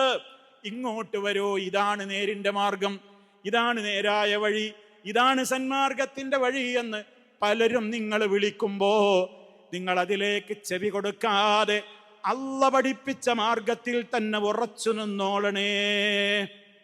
ഇത് വിശുദ്ധ ഖുർആൻ സൂറത്തുൽ അൻആമിൽ ഞാൻ ഈ പറയുന്ന വചനമോദിയപ്പോ നിങ്ങൾ ചിന്തിക്കണം. അതിന്റെ തൊട്ട് മുമ്പുള്ള ആയത്തിലൊക്കെ അല്ലാഹു അല്ലാത്തവരെ വിളിച്ചു പ്രാർത്ഥിക്കുന്നതിന്റെ ഗൗരവം പറഞ്ഞിട്ടാ അല്ല പറയുന്നത്. റബ്ബല്ലാത്തവരെ വിളിച്ചു പ്രാർത്ഥിക്കുകയില്ല ഞാനെന്ന് പ്രഖ്യാപിച്ചിട്ടും പിന്നെയും നിങ്ങൾ പല തെളിവതിനുണ്ട്. അല്ലാഹു അല്ലാത്തവരാണ് നമ്മെ സഹായിക്കാൻ ഉണ്ടാവുക. ഖബറിലും മഹ്ശറിലും പരലോകത്തുമൊക്കെ നമ്മെ സഹായിക്കാൻ ശൈഖുമാരാണ് ഉണ്ടാവുക, നമ്മുടെ നേതാക്കളാണ് ഉണ്ടാവുക. അതുകൊണ്ട് നിങ്ങൾ അവരെ വിളിച്ചു പ്രാർത്ഥിച്ചോളൂ എന്ന് സ്ഥാപിക്കാൻ വേണ്ടി ആയത്തുകളും ഹദീസുകളും ദുർവ്യാഖ്യാനം ചെയ്തുകൊണ്ട് പലരും വിളിക്കുമ്പോ ഞാൻ അങ്ങനെ ആ മാർഗത്തിലേക്ക് തെറ്റിപ്പോവുകയാണോ ചെയ്യേണ്ടത്? അവിടെയാണ് നബി തങ്ങളോട് പ്രഖ്യാപിക്കാൻ പറയുന്നത്. ഖുൽ, നബിയെ പറഞ്ഞു കൊടുക്കൂ, ഇന്ന ഹുദല്ലാഹി ഹുവൽ ഹുദാ, അല്ല പഠിപ്പിച്ച നേർമാർഗമേതാണോ അത് മാത്രമാണ് നേർമാർഗം. വ ഉമിർനാ, നാം കൽപ്പിക്കപ്പെടുകയും ചെയ്തിരിക്കുന്നു, ലിനുസ്ലിമ ലിറബ്ബിൽ ആലമീൻ, ആ റബ്ബുൽ ആലമീനിന് സമ്പൂർണമായ മുസ്ലിമായി ജീവിക്കുവാൻ നാം കൽപ്പിക്കപ്പെട്ടിരിക്കുകയാണ്. വ അന്നഖീമുസ് സ്വലാഹ്, നിസ്കാരം കൃത്യമായി നിലനിർത്തുവാനും, വത്തഖൂഹു, നിങ്ങൾ അവനെ മാത്രം ഭയപ്പെട്ടുകൊണ്ട്, തഖ്വ ഏതൊക്കെ മേഖലയിൽ ആവശ്യമാണോ എ മുതൽ സെഡ് വരെ ജീവിതത്തിന്റെ എല്ലാ കാര്യങ്ങളിലും അത് പാലിച്ചുകൊണ്ട് നിങ്ങൾ ജീവിക്കണം. ഹുവല്ലദീ ഇലൈഹി തുഹ്ശറൂൻ, ഏതാണ് അല്ലാഹു, അവങ്കലേക്കാണ് നിങ്ങളെല്ലാവരും ഒരുമിച്ച് കൂട്ടപ്പെടുന്നത്. ആ ബോധം നിങ്ങൾക്കുണ്ടെങ്കിൽ അല്ല പഠിപ്പിച്ച ഹുദയിൽ തന്നെ ഒതുങ്ങി നിന്നോളണം. നിന്റെ അവസ്ഥ എന്താണ്? റബ്ബല്ലാത്തവരെ വിളിച്ചു പ്രാർത്ഥിക്കുന്ന അവസ്ഥയാണ് നമ്മുടെ ലോകത്ത്. അല്ലാഹു അല്ലാത്തവരെ വിളിച്ചു പ്രാർത്ഥിക്കുന്ന ആളുകളാണ് മഹാഭൂരിപക്ഷം. അതിനുവേണ്ടി ആയത്തോതുകയാണ്, അതിനുവേണ്ടി ഹദീസുകൾ ഓതുകയാണ്. റഹ്മാനായ റബ്ബാണ് ലോകം നിയന്ത്രിക്കുന്നതെന്ന്, മുഴു ലോകത്തിന്റെയും നിയന്ത്രണം മുദബ്ബിറുൽ ആലം അല്ലാഹു മാത്രമാണെന്ന് അറേബ്യയിലെ മുശ്രിക്ക് പോലും പ്രഖ്യാപിച്ചപ്പോൾ നമ്മുടെ നാട്ടിലുള്ള ചില ആളുകളോട് ആരാണടോ ലോകം നിയന്ത്രിക്കുന്നതെന്ന് ചോദിച്ചാൽ കുത്തുബുകളാണ്, ഔലിയാക്കളാണ്, മടവൂരാണ്, മമ്പറത്തെ തങ്ങളാണ്, അജ്മീർ ഖാജയാണ്, ജീലാനിയാണ്, റിഫായി ശൈഖാണ്, അഹമ്മദുൽ ബദവിയാണ്. ഇങ്ങനെ 100 കൂട്ടം മറുപടികളാണ് അവർക്ക് പറയാനുള്ളതെങ്കിൽ ഉറച്ചു നിന്നോളണം നമ്മൾ. ഖുൽ ഇന്ന ഹുദല്ലാഹി ഹുവൽ ഹുദാ, അല്ല പഠിപ്പിച്ച സന്മാർഗം അത് മാത്രമാണ് സന്മാർഗം. അല്ലാത്ത മാർഗത്തിലേക്ക് വിളിക്കാൻ ഖാദിരിയ തരീഖത്തുകാരുണ്ട്, നഖ്ശബന്ദികളുണ്ട്, സുഹ്റവർദികളുണ്ട്, അതുപോലെ തന്നെ റിഫായി തരീഖത്തുകാരുണ്ട്, ബദവി തരീഖത്തുകാരുണ്ട്, നൂറുകൂട്ടം തരീഖത്തുകാരുണ്ട്. അവരൊക്കെയും അള്ളാഹു പഠിപ്പിച്ച ഹുദയിൽ നിന്ന് തെറ്റിയവരാണ്. കാരണം നമുക്ക് അള്ളാഹു പഠിപ്പിച്ചു തന്നത്, നമ്മുടെ അഖീദ നമുക്ക് അള്ളാഹു പഠിപ്പിച്ചു തന്നത്, മുസ്ലിമീങ്ങൾ വിശ്വസിക്കുന്നത് പരമപ്രധാനമായ രണ്ട് സ്രോതസ്സുകളാണ്. ഒന്ന് കിതാബുല്ലാഹ്, അള്ളാഹുവിന്റെ കിതാബായ ഖുർആനാണ്. മറ്റൊന്ന് നബി സല്ലല്ലാഹു അലൈഹി വസല്ലമിന്റെ തിരുവചനങ്ങളാണ്. അത് ആദ്യം മനസ്സിലാക്കിയ സ്വഹാബത്തിലെ ആദ്യ കാലഘട്ടത്തിലെ ഉന്നതമായ നൂറ്റാണ്ടിലെ ആ സ്വഹാബത്ത് നബി സല്ലല്ലാഹു അലൈഹി വസല്ലമിൽ നിന്ന് അവര് പഠിച്ച ഈമാനും, അവര് പഠിച്ച തഖ്വയും, അവര് പഠിച്ച അഖീദയും, അവര് പഠിച്ച തൗഹീദും, അവര് പഠിച്ചിട്ടുള്ള ഓരോ കാര്യങ്ങളും, അതാണ് നമ്മുടെ ജീവിതത്തിന്റെ കൃത്യമായ ദിശ നിർണയിക്കേണ്ടത്. അതാണ് അഹ്ലുസുന്നയുടെ രീതി. എന്നാൽ നമ്മുടെ നാടുകളിൽ ദിനേന എന്നോണം ഓരോ ഇടങ്ങളിലും ഇങ്ങനെ ദിനേന മുളച്ചു പൊന്തിക്കൊണ്ടിരിക്കുന്ന ഈ പഴച്ച തരീഖത്തുകൾ മുഴുവനും അവരുടെ വിശ്വാസം അഹ്ലുസുന്നയുടെ വിശ്വാസത്തിൽ നിന്ന് പുറത്താകാൻ കാരണം എന്താണ്? നമ്മൾ നമ്മുടെ വിശ്വാസത്തെ രൂപീകരിക്കുന്നത് അള്ളാഹുവിന്റെ വചനങ്ങളിലൂടെയും മുത്തു മുസ്തഫായുടെ ഹദീസുകളിലൂടെ, അത് സഹാബിമാരെങ്ങനെ മനസ്സിലാക്കിയെങ്കിൽ അപ്രകാരം മനസ്സിലാക്കിക്കൊണ്ടാണെങ്കിൽ ഈ വിഭാഗം ആളുകൾ പറയുന്നത് അതൊക്കെ നിങ്ങളുടെ സാധാരണക്കാർക്കുള്ള നിയമം മാത്രമാണ്. ഇവിടെ എൻ്റെ ശ്രോതാക്കൾ പ്രത്യേകം ശ്രദ്ധിക്കണം. ഇവിടെയാണ് വഴിപിരിഞ്ഞു പോകുന്നത്. റബ്ബ് പഠിപ്പിച്ച ഹുദയും ശൈത്താനിന്റെ മാർഗവും തമ്മിൽ വഴിപിരിഞ്ഞു പോകുന്ന പ്രധാനപ്പെട്ട വഴിത്തിരിവ് ഇവിടെയാണ്. ചില സാധാരണക്കാരെങ്കിലും ചോദിക്കാറുണ്ട്, നിങ്ങൾ ഇങ്ങനെ പറയുമ്പോ നിങ്ങൾ പറയുന്നതാ നേരെന്ന് തോന്നും, അവര് പറയുമ്പോ അവര് പറയുന്നതാ നേരെന്ന് തോന്നും, ഇതിനിടയിൽ ഞങ്ങളെന്താ ചെയ്യേണ്ടത് എന്ന് വിലപിക്കുന്ന ആളുകളെ നിങ്ങൾ ചിന്തിക്കണം. അടിസ്ഥാനത്തിലാണ് തകരാറ് സംഭവിച്ചിട്ടുള്ളതെന്നാണ് ഓർമ്മപ്പെടുത്തുന്നത്. നമ്മുടെ അഖീദ നമ്മൾ രൂപീകരിച്ചത് അള്ളാഹുവിന്റെ ഖുർആനിലൂടെ, നബി സല്ലല്ലാഹു അലൈഹി വസല്ലമിന് അള്ളാഹു കൊടുത്ത വഹിയാകുന്ന ഖുർആനിന് പുറമേയുള്ള ഹദീസുകളിലൂടെയുമാണെങ്കിൽ ഈ പഴച്ച സർവ്വ ത്വരീഖത്തുകാരും പറയുന്നത് ഞങ്ങൾക്ക് ഞങ്ങളുടേതായ വിശ്വാസങ്ങളും ഞങ്ങളുടേതായ ആചാരങ്ങളും ഞങ്ങളുടേതായ കർമ്മങ്ങളും ഞങ്ങളുടേതായ പ്രത്യേകമായ ആചാര രീതികളുമൊക്കെ നിങ്ങളെപ്പോലെയല്ല ഞങ്ങൾ രൂപീകരിക്കുന്നത്, ഞങ്ങളുടെ ശൈഖന്മാരിൽ നിന്നാണ്. ഞങ്ങളുടെ ശൈഖന്മാര് നിങ്ങളെപ്പോലെയല്ല, നിങ്ങൾ ഫോളോ ചെയ്യുന്ന പണ്ഡിതന്മാരെ പോലെയല്ല ഞങ്ങളുടെ ശൈഖന്മാര്. അവർക്ക് യഥാസമയങ്ങളിൽ അള്ളാഹുവിൽ നിന്ന് നേരിട്ട് ഇങ്ങനെ ലദുന്നിയായ ഇൽമ് കിട്ടുന്നുണ്ട്. ആ ഇൽമ് ഖുർആനിൽ കാണൂല, അത് ഹദീസിൽ കാണൂല. നേരെ മറിച്ച് അവർക്ക് അപ്പപ്പോ ഇങ്ങനെ കിട്ടിക്കൊണ്ടിരിക്കുകയാണ്. ഹോട്ട് ലൈനുകൾ അവർക്ക് റബ്ബിൽ നിന്ന് നിരന്തരം കിട്ടുന്നുണ്ട്. അതുകൊണ്ടാണ് നമ്മൾ നമ്മുടെ നാട്ടിലുള്ള ഈ ആളുകൾ വിശ്വസിക്കുന്ന കാര്യങ്ങൾക്ക് ഖുർആനിൽ തെളിവ് കാണൂല, ഹദീസിൽ തെളിവ് കാണൂല. മറിച്ച് അവരുദ്ധരിക്കുന്നത് അവരുടെ ഹോജമാരെഴുതി വിട്ടിട്ടുള്ള പാളക്കിതാബുകളിൽ നിന്നാണ്. മുഹയ്യിദ്ദീൻ ഇബ്നു അറബി എന്ന് പറയുന്ന അദ്വൈതവാദത്തിന്റെ ആചാര്യനായി അറിയപ്പെടുന്ന ഇബ്നു അറബിയുടെ പലവിധത്തിലുള്ള ഗ്രന്ഥങ്ങളുണ്ട്. അയാൾ പല ഗ്രന്ഥങ്ങളെ കുറിച്ചും അയാൾ അവകാശപ്പെടുന്നത് പോലും എന്താണ്? ഇതെനിക്ക് അള്ളാഹു എനിക്ക് നേരിട്ട് പഠിപ്പിച്ചു തന്നതാണെന്ന് പറഞ്ഞുകൊണ്ടാണ് പല കിതാബുകളുടെയും ആരംഭം കുറിച്ചത് തന്നെ. അപ്പൊ പിന്നെ ചിന്തിച്ചൂടെ, ഇവരുടെ അഖീദ എവിടുന്നാ കിട്ടുന്നത്? എവിടുന്നാ ഇവര് വിശ്വാസം രൂപീകരിക്കുന്നത്? എവിടുന്നാ ഇവര് സലാത്തുകൾ ചെല്ലുന്നത്? എവിടുന്നാ ഇവര് ദിക്റുകൾ ഉണ്ടാക്കുന്നത്? നമുക്ക് ആലോചിച്ചുകൂടെ? നിങ്ങൾ നോക്കൂ, നമ്മുടെ നാട്ടിലതാ ആളുകളുടെ ഈമാനിനോടൊപ്പം പണത്തോടൊപ്പം ഈമാനിനെയും പോക്കറ്റടിക്കുന്ന ദിക്റ് മജ്‌ലിസുകൾ നടത്തുന്ന ആളുകൾ അവര് പഠിപ്പിക്കുന്ന ചില സ്വലാത്തുകളുണ്ട്. അതിൽപ്പെട്ടവര് സ്വലാത്താണ് സ്വലാത്തുൽ ഫാത്തിഹ്. പല രൂപത്തിലുള്ള പല തങ്ങന്മാരെന്ന് പറയുന്നവരും ജനങ്ങളിൽ നിന്ന് ആയിരങ്ങൾ വസൂലാക്കാൻ അവരുടെ സ്വലാത്ത് മജ്‌ലിസുകളിൽ ചൊല്ലുന്നവര് സ്വലാത്താണ് സ്വലാത്തുൽ ഫാത്തിഹ്. സ്വലാത്തുൽ ഫാത്തിഹിന്റെ പോരിശ നിങ്ങൾക്ക് കേൾക്കണോ? അവരുടെ ഹോജമാർക്ക് പടച്ചോൻ കൊടുത്ത വിവരമാണത്രേ എന്ത്? അവരാ പഠിപ്പിക്കുന്ന സ്വലാത്തുൽ ഫാത്തിഹ് ഒരു തവണ ചൊല്ലിയാൽ 6000 വട്ടം ഖുർആൻ ഖതം തീർത്ത കൂലിയാണ് പോലും. എങ്ങനെ? 6000 വട്ടം വിശുദ്ധ ഖുർആൻ മുഴുവൻ ഓതി തീർത്തതിന് സമാനമാണ് സ്വലാത്തുൽ ഫാത്തിഹ ഒരു തവണ ചൊല്ലിയാൽ. ശ്രദ്ധിക്കണം പ്രവാസികളെ, ഞാനെന്തിനാ ഇതൊക്കെ ഓർമ്മപ്പെടുത്തുന്നത്? നമുക്ക് പലപ്പോഴും ഒരു ചിന്തയുണ്ട്, അവരപ്പുറത്ത് ഗണ്ണനം, ഇവിടെ വാദപ്രതിവാദം, ഇവിടെ ഇങ്ങനെ സംവാദം, അവിടെ 4-ാം ഗണ്ണനം 5-ാം ഗണ്ണനം, ഇവിടെ ഇങ്ങനെ വാദപ്രതിവാദം. എന്തിനാ ഇതൊക്കെ? എന്തിനാണ്? ഇവർക്കൊന്നും വേറെ പണിയില്ലേ? നിങ്ങൾ ചിന്തിക്ക്, റബ്ബിന്റെ ദീൻ ഇങ്ങനെ വികലമാക്കുമ്പോ നമുക്കൊരു കടമയില്ലേ? മഹാന്മാരായ സ്വഹാബത്ത്, അമ്പിയാക്കൾ ത്യാഗം സഹിച്ചുകൊണ്ട് നട്ടുവളർത്തിയ ദീനുൽ ഇസ്ലാമിന്റെ വിശ്വാസങ്ങളിൽ ഞങ്ങൾക്ക് ഹോട്ട് ലൈന് കിട്ടുന്നുണ്ടെന്ന് പറഞ്ഞുകൊണ്ട് കള്ളക്കഥകളിലൂടെ വിശ്വാസങ്ങളും ആചാരങ്ങളും ഇവിടെ ജനങ്ങളിൽ നിന്ന് വികലമാക്കി അവരുടെ ഈമാനിനെ പോക്കറ്റടിച്ചു കൊണ്ടുപോകുമ്പോ മുസൽമാന് ഒരു ബാധ്യതയില്ലേ? റബ്ബിന്റെ ദീനിനി ആര് പറഞ്ഞു കൊടുക്കും? ആരാണിനി ജനങ്ങളോട് ഇത് പറയേണ്ടത്? ഇനി ഒരു നബിമാരിങ്ങോട്ട് വരാനില്ലല്ലോ. ആ ഉത്തരവാദിത്തം നമുക്കൊക്കെയുണ്ട്.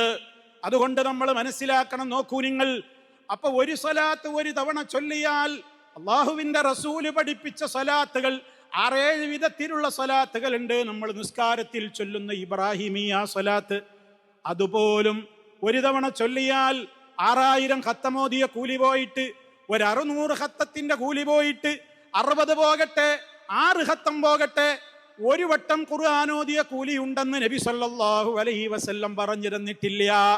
എന്നിട്ടാണ് ഈ തിജാനി തരീക്കത്ത് എന്ന് പറയുന്ന തരീക്കത്തിന്റെ ശൈഖിന് കിട്ടിയ, അള്ളാഹുവിങ്കൽ നിന്ന് കിട്ടിയ അറിവാണത്രേ എന്ത്? 6000 തവണ ഖുർആൻ ഓതുന്നതിന് സമാനമാണ്. ഇത് ഞാനൊരു ഉദാഹരണം പറഞ്ഞതെന്തിനാ? ഈ വിധത്തിലാണ് ഇവര് ജനങ്ങളോട് വിശ്വാസങ്ങൾ പരിചയപ്പെടുത്തുന്നത്. ഔലിയാക്കന്മാര് നിസ്കരിക്കുന്നത് കാണൂല.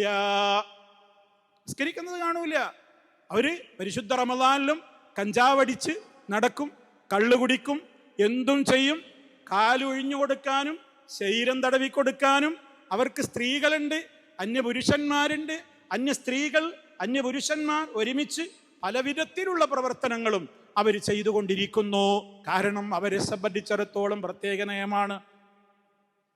നയമാണ്. ചില മുരീദന്മാര് ചില ശൈഖന്മാരെ വിളിക്കാൻ എന്താണ്? ബാപ്പയാണ്. ബാപ്പയാവുമ്പോ പിന്നെ മോളല്ലേ, അതുകൊണ്ട് പ്രശ്നമില്ലല്ലോ. എവിടുന്നാ ഈ നിയമങ്ങൾ കിട്ടിയത്? ഖുർആനിലുണ്ടോ ഹദീസിലുണ്ടോ? അല്ല, അത് ഞങ്ങളെ ശൈഖന്മാർക്ക് കിട്ടുന്ന പ്രത്യേക വിവരാണ്. ഇങ്ങനെ മനുഷ്യന്റെ അഖീദ നശിപ്പിക്കുക. നബി സല്ലല്ലാഹു അലൈഹി വസല്ലം പ്രയാസം സഹിച്ച ഘട്ടത്തിൽ പോലും നിസ്കാരം ഒഴിവാക്കിയിട്ടുണ്ടോ? ഇവര് നിസ്കരിക്കുന്നത് കാണൂല. കാരണം ഇവര് പറയുന്നത് അവരുടേതായ ശൈഖന്മാര് നിസ്കരിക്കുന്നത് മക്കയില്, മദീനയില്, ബൈത്തുൽ മുഖദ്ദസില്. അങ്ങനെയാണ്. മമ്പുറത്തെ തങ്ങളെ കുറിച്ച് വരെ പറഞ്ഞതാണ്. മമ്പുറത്തുനിന്ന് ഇശാക്ക് കാണാതാകും, സുബൈക്ക് മുമ്പ് തിരിച്ചെത്തിയിട്ടുണ്ടാകും. അവിടെ പോയിട്ടൊക്കെ നിസ്കരിക്കുകയാണ്. ഈ വിധത്തിൽ പ്രിയമുള്ളവരെ, എത്രത്തോളം അപകടകരമായ ഒരവസ്ഥയിലേക്കാണ് നമ്മുടെ സമൂഹം നീങ്ങുന്നത്. റബ്ബല്ലാത്തവർക്ക് എല്ലാ മറഞ്ഞ കാര്യങ്ങളും അറിയാമെന്നുള്ളതാണ് അവരുടെ ആ അന്ധവിശ്വാസത്തിന്റെ കാതൽ തന്നെ. അതിനനുയോജ്യമാകുന്ന നിലക്കുള്ള ഓരോ വാചകങ്ങൾ അവരുടെ ശൈഖുമാരുടെ കിതാബുകളിൽ അവർ വായിക്കുകയാണ്. സൂഫികളുടെ കിതാബുകളിൽ അവർക്ക് തെളിവുകളായിട്ട് പറയാനുള്ളത് അവരുടെ ഹോജമാരും അവരുടെ ശൈഖുമാരും പറഞ്ഞിട്ടുള്ള മൊഴികളാണ്. അതൊക്കെ അള്ളാഹ് അറിയിച്ചു കൊടുത്തതാണ് എന്നാണ്. അതാണ് മുഹീദ്ദീൻ ശൈഖ് പറഞ്ഞതൊക്കെ ആര് പറഞ്ഞതാണെന്നാ പറയുന്നത്? അള്ളാഹ് പറഞ്ഞതാണ്. നബി സല്ലല്ലാഹു അലൈഹി വസല്ലമിനെ കുറിച്ച് അല്ലാഹു തആല പറഞ്ഞതെന്താ? വമാ യൻതിഖു അനിൽ ഹവാ ഇൻ ഹുവ ഇല്ലാ വഹ്യുൻ യൂഹാ. അല്ലാഹുവിന്റെ റസൂൽ സ്വന്തം ഇഷ്ടപ്രകാരം ഒന്നും സംസാരിക്കാറില്ല. വഹി കിട്ടിയാലേ അള്ളാന്റെ റസൂൽ ദീൻ പറയൂ. ഇതേ കാര്യമാണ് മുഹീദ്ദീൻ ശൈഖിനെ കുറിച്ച് വിശ്വസിക്കുന്നത്. ചൊല്ലീല ഞാനൊന്നും എന്നോട് ചൊല്ലാതെ, ചൊല്ല് നീ എൻ്റെ അമാനില്ലാതെന്നോവർ. നമ്മുടെ നാട്ടിലെ വീടുകളിൽ പാടുന്ന മുഹീദ്ദീൻ മാലയിലെ ഒരു വരിയാണത്. മുഹീദ്ദീൻ ശൈഖ് പറയുകയാണത്രേ, ചൊല്ലീല ഞാനൊന്നും എന്നോട് ചൊല്ലാതെ, ചൊല്ല് നീ എൻ്റെ അമാനിൽ അതെന്നോവർ. അല്ല പറയുമത്രേ മുഹീദ്ദീൻ ശൈഖിനോട്, ജീലാനി മുഹീദ്ദീനെ നീ ചൊല്ലിക്കോ, അല്ല പറഞ്ഞു കൊടുക്കുന്നതേ ഞാൻ ചൊല്ലാറുള്ളൂ, എന്നോട് എൻ്റെ റബ്ബ് പറയാതെ ഞാനൊന്നും ചൊല്ലാറില്ല. ഈ വിശ്വാസമാണ് ആളുകളുടെ മനസ്സിലുള്ളത്. അപ്പൊ അല്ല അങ്ങനെ പറഞ്ഞു കൊടുക്കുക. മഹാനായ ഉമർ ഖത്താബ് റളിയല്ലാഹു തആല അൻഹു, അബൂബക്കർ സിദ്ദീഖ് റളിയല്ലാഹു അൻഹു ഒക്കെ അള്ളാന്റെ റസൂലിന്റെ വഫാത്തിന്റെ ശേഷം കരയാണ്. റസൂൽ വഫാത്തായതിന്റെ ശേഷം കരയാണ്. രണ്ടാളും കുത്തിരുന്ന് കരയാണ്. എന്താ കരയുന്നത്? അള്ളാന്റെ റസൂൽ വഫാത്തായല്ലോ എന്നതിലപ്പുറം ഇനി എന്താ പ്രശ്നം? വാനലോകത്തു നിന്ന് ഭുവനലോകത്തേക്ക് ഇനി ഒരു വഹി വരാനില്ലല്ലോ, അത് അവസാനിച്ചല്ലോ. അതോർത്ത് കരയുന്ന ഉമർ ഖത്താബ് റളിയല്ലാഹു തആല അൻഹു നബി സല്ലല്ലാഹു അലൈഹി വസല്ലമിന്റെ വഫാത്ത് നടന്ന വേളയിൽ എവിടെയാണ് ഖബർ ഒരുക്കേണ്ടത് എന്ന ചർച്ച വരുമ്പോ മുത്ത് മുസ്തഫായുടെ ഭൗതികമായ ശരീരം ഭൂമിപ്പുറത്തുണ്ട്, എവിടെ ഖബറടക്കണം എന്ന ചർച്ച വന്നപ്പോ അവരാരും ആ മയ്യത്തിന്റെ സമീപത്തേക്ക് മുത്ത് മുസ്തഫായുടെ ആ തിരുശരീരത്തിന്റെ അടുത്തേക്ക് ചെന്നുകൊണ്ട്, ഓ നബിയേ, ഞങ്ങൾക്കിടയിൽ ഇപ്പോൾ ഒരു അഭിപ്രായ വ്യത്യാസമുണ്ട്, അങ്ങയുടെ ശറഫാക്കപ്പെട്ട ശരീരം എവിടെയാണ് അടക്കേണ്ടത് എന്ന് അബൂബക്കർ റളിയല്ലാഹു അൻഹു ചോദിച്ചില്ല, ഉമർ റളിയല്ലാഹു അൻഹു ചോദിച്ചില്ല. എന്തേ അവർക്ക് മുത്ത് മുസ്തഫയുടെ മുഅ്സത്തിലും കറാമത്തിലും വിശ്വാസമില്ലേ? സ്നേഹമില്ലാഞ്ഞിട്ടാണോ? നബിയേ, ആരായിരിക്കണം അങ്ങയുടെ ശേഷം രാജ്യം ഭരിക്കേണ്ട ഖലീഫ? ഞങ്ങൾക്കിടയിൽ ചൂടുപിടിച്ച ചർച്ചയാണ് നബിയെ, ഒന്ന് പരിഹാരം പറഞ്ഞു തരൂ നബിയെ എന്ന് മുത്ത് മുസ്തഫായുടെ ശരീരത്തിന്റെ അടുത്ത് പോയിട്ട്, വഫാത്തായി കിടക്കുന്ന നബിയോട് പോയിട്ട് ആ സഹാബിമാര് ചോദിച്ചില്ല. എന്തേ അവര് ചോദിക്കാതിരുന്നത്? അവർക്കറിയാം ഇപ്പോൾ ചോദിച്ചിട്ട് കാര്യമില്ല, അതിന് ഉത്തരം തരുന്ന കാലമല്ല. അവിടുന്ന് ബർസഖിന്റെ ലോകത്തേക്ക് പോയിരിക്കുന്നു. ഈ ലോകത്ത് നിന്ന് അവിടുന്ന് ഉന്നതമായ മറ്റൊരു ലോകത്തേക്ക് അവിടുത്തെ റൂഹ് പിരിഞ്ഞു പോയിരിക്കുന്നു, ബർസഖിലേക്ക് നീങ്ങിയിരിക്കുന്നു. അതുകൊണ്ട് ഇനിയിപ്പോ ചോദിച്ച് സാധാരണ ജീവിച്ചിരിക്കുന്ന സമയത്ത് പോയി ചോദിക്കുന്നത് പോലെ ചോദിച്ചാൽ കേട്ട് ഉത്തരം തരുന്ന സമയമല്ല.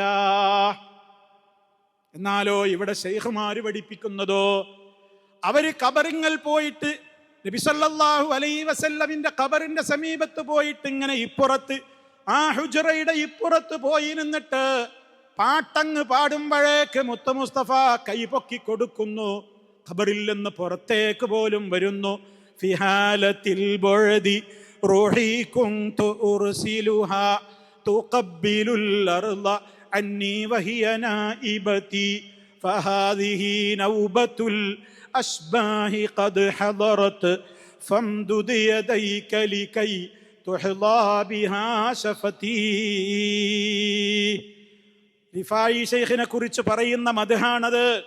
അഹ്മദുൽ കബീർ റിഫായി എന്ന ശൈഖ് നബി തങ്ങളുടെ അടുത്ത് പോയിട്ട് പാടിയത്രേ. ഒരുപാട് കാലത്തിന്റെ ശേഷം മദീനയിൽ ഹുജറയ്ക്ക് പുറത്ത് നിന്നുകൊണ്ട് പാട്ട് പാടിയത്രേ.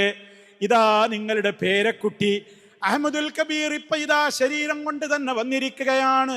എല്ലാ കൊല്ലവും എൻ്റെ റൂഹിനെയാണ് ഞാൻ ഇങ്ങോട്ട് സിയാറത്തിന് വിടാറുള്ളത്. ഇന്നിതാ ഞാനിതാ എൻ്റെ ബോഡി കൊണ്ട് തന്നെ വന്നിരിക്കുകയാണ്.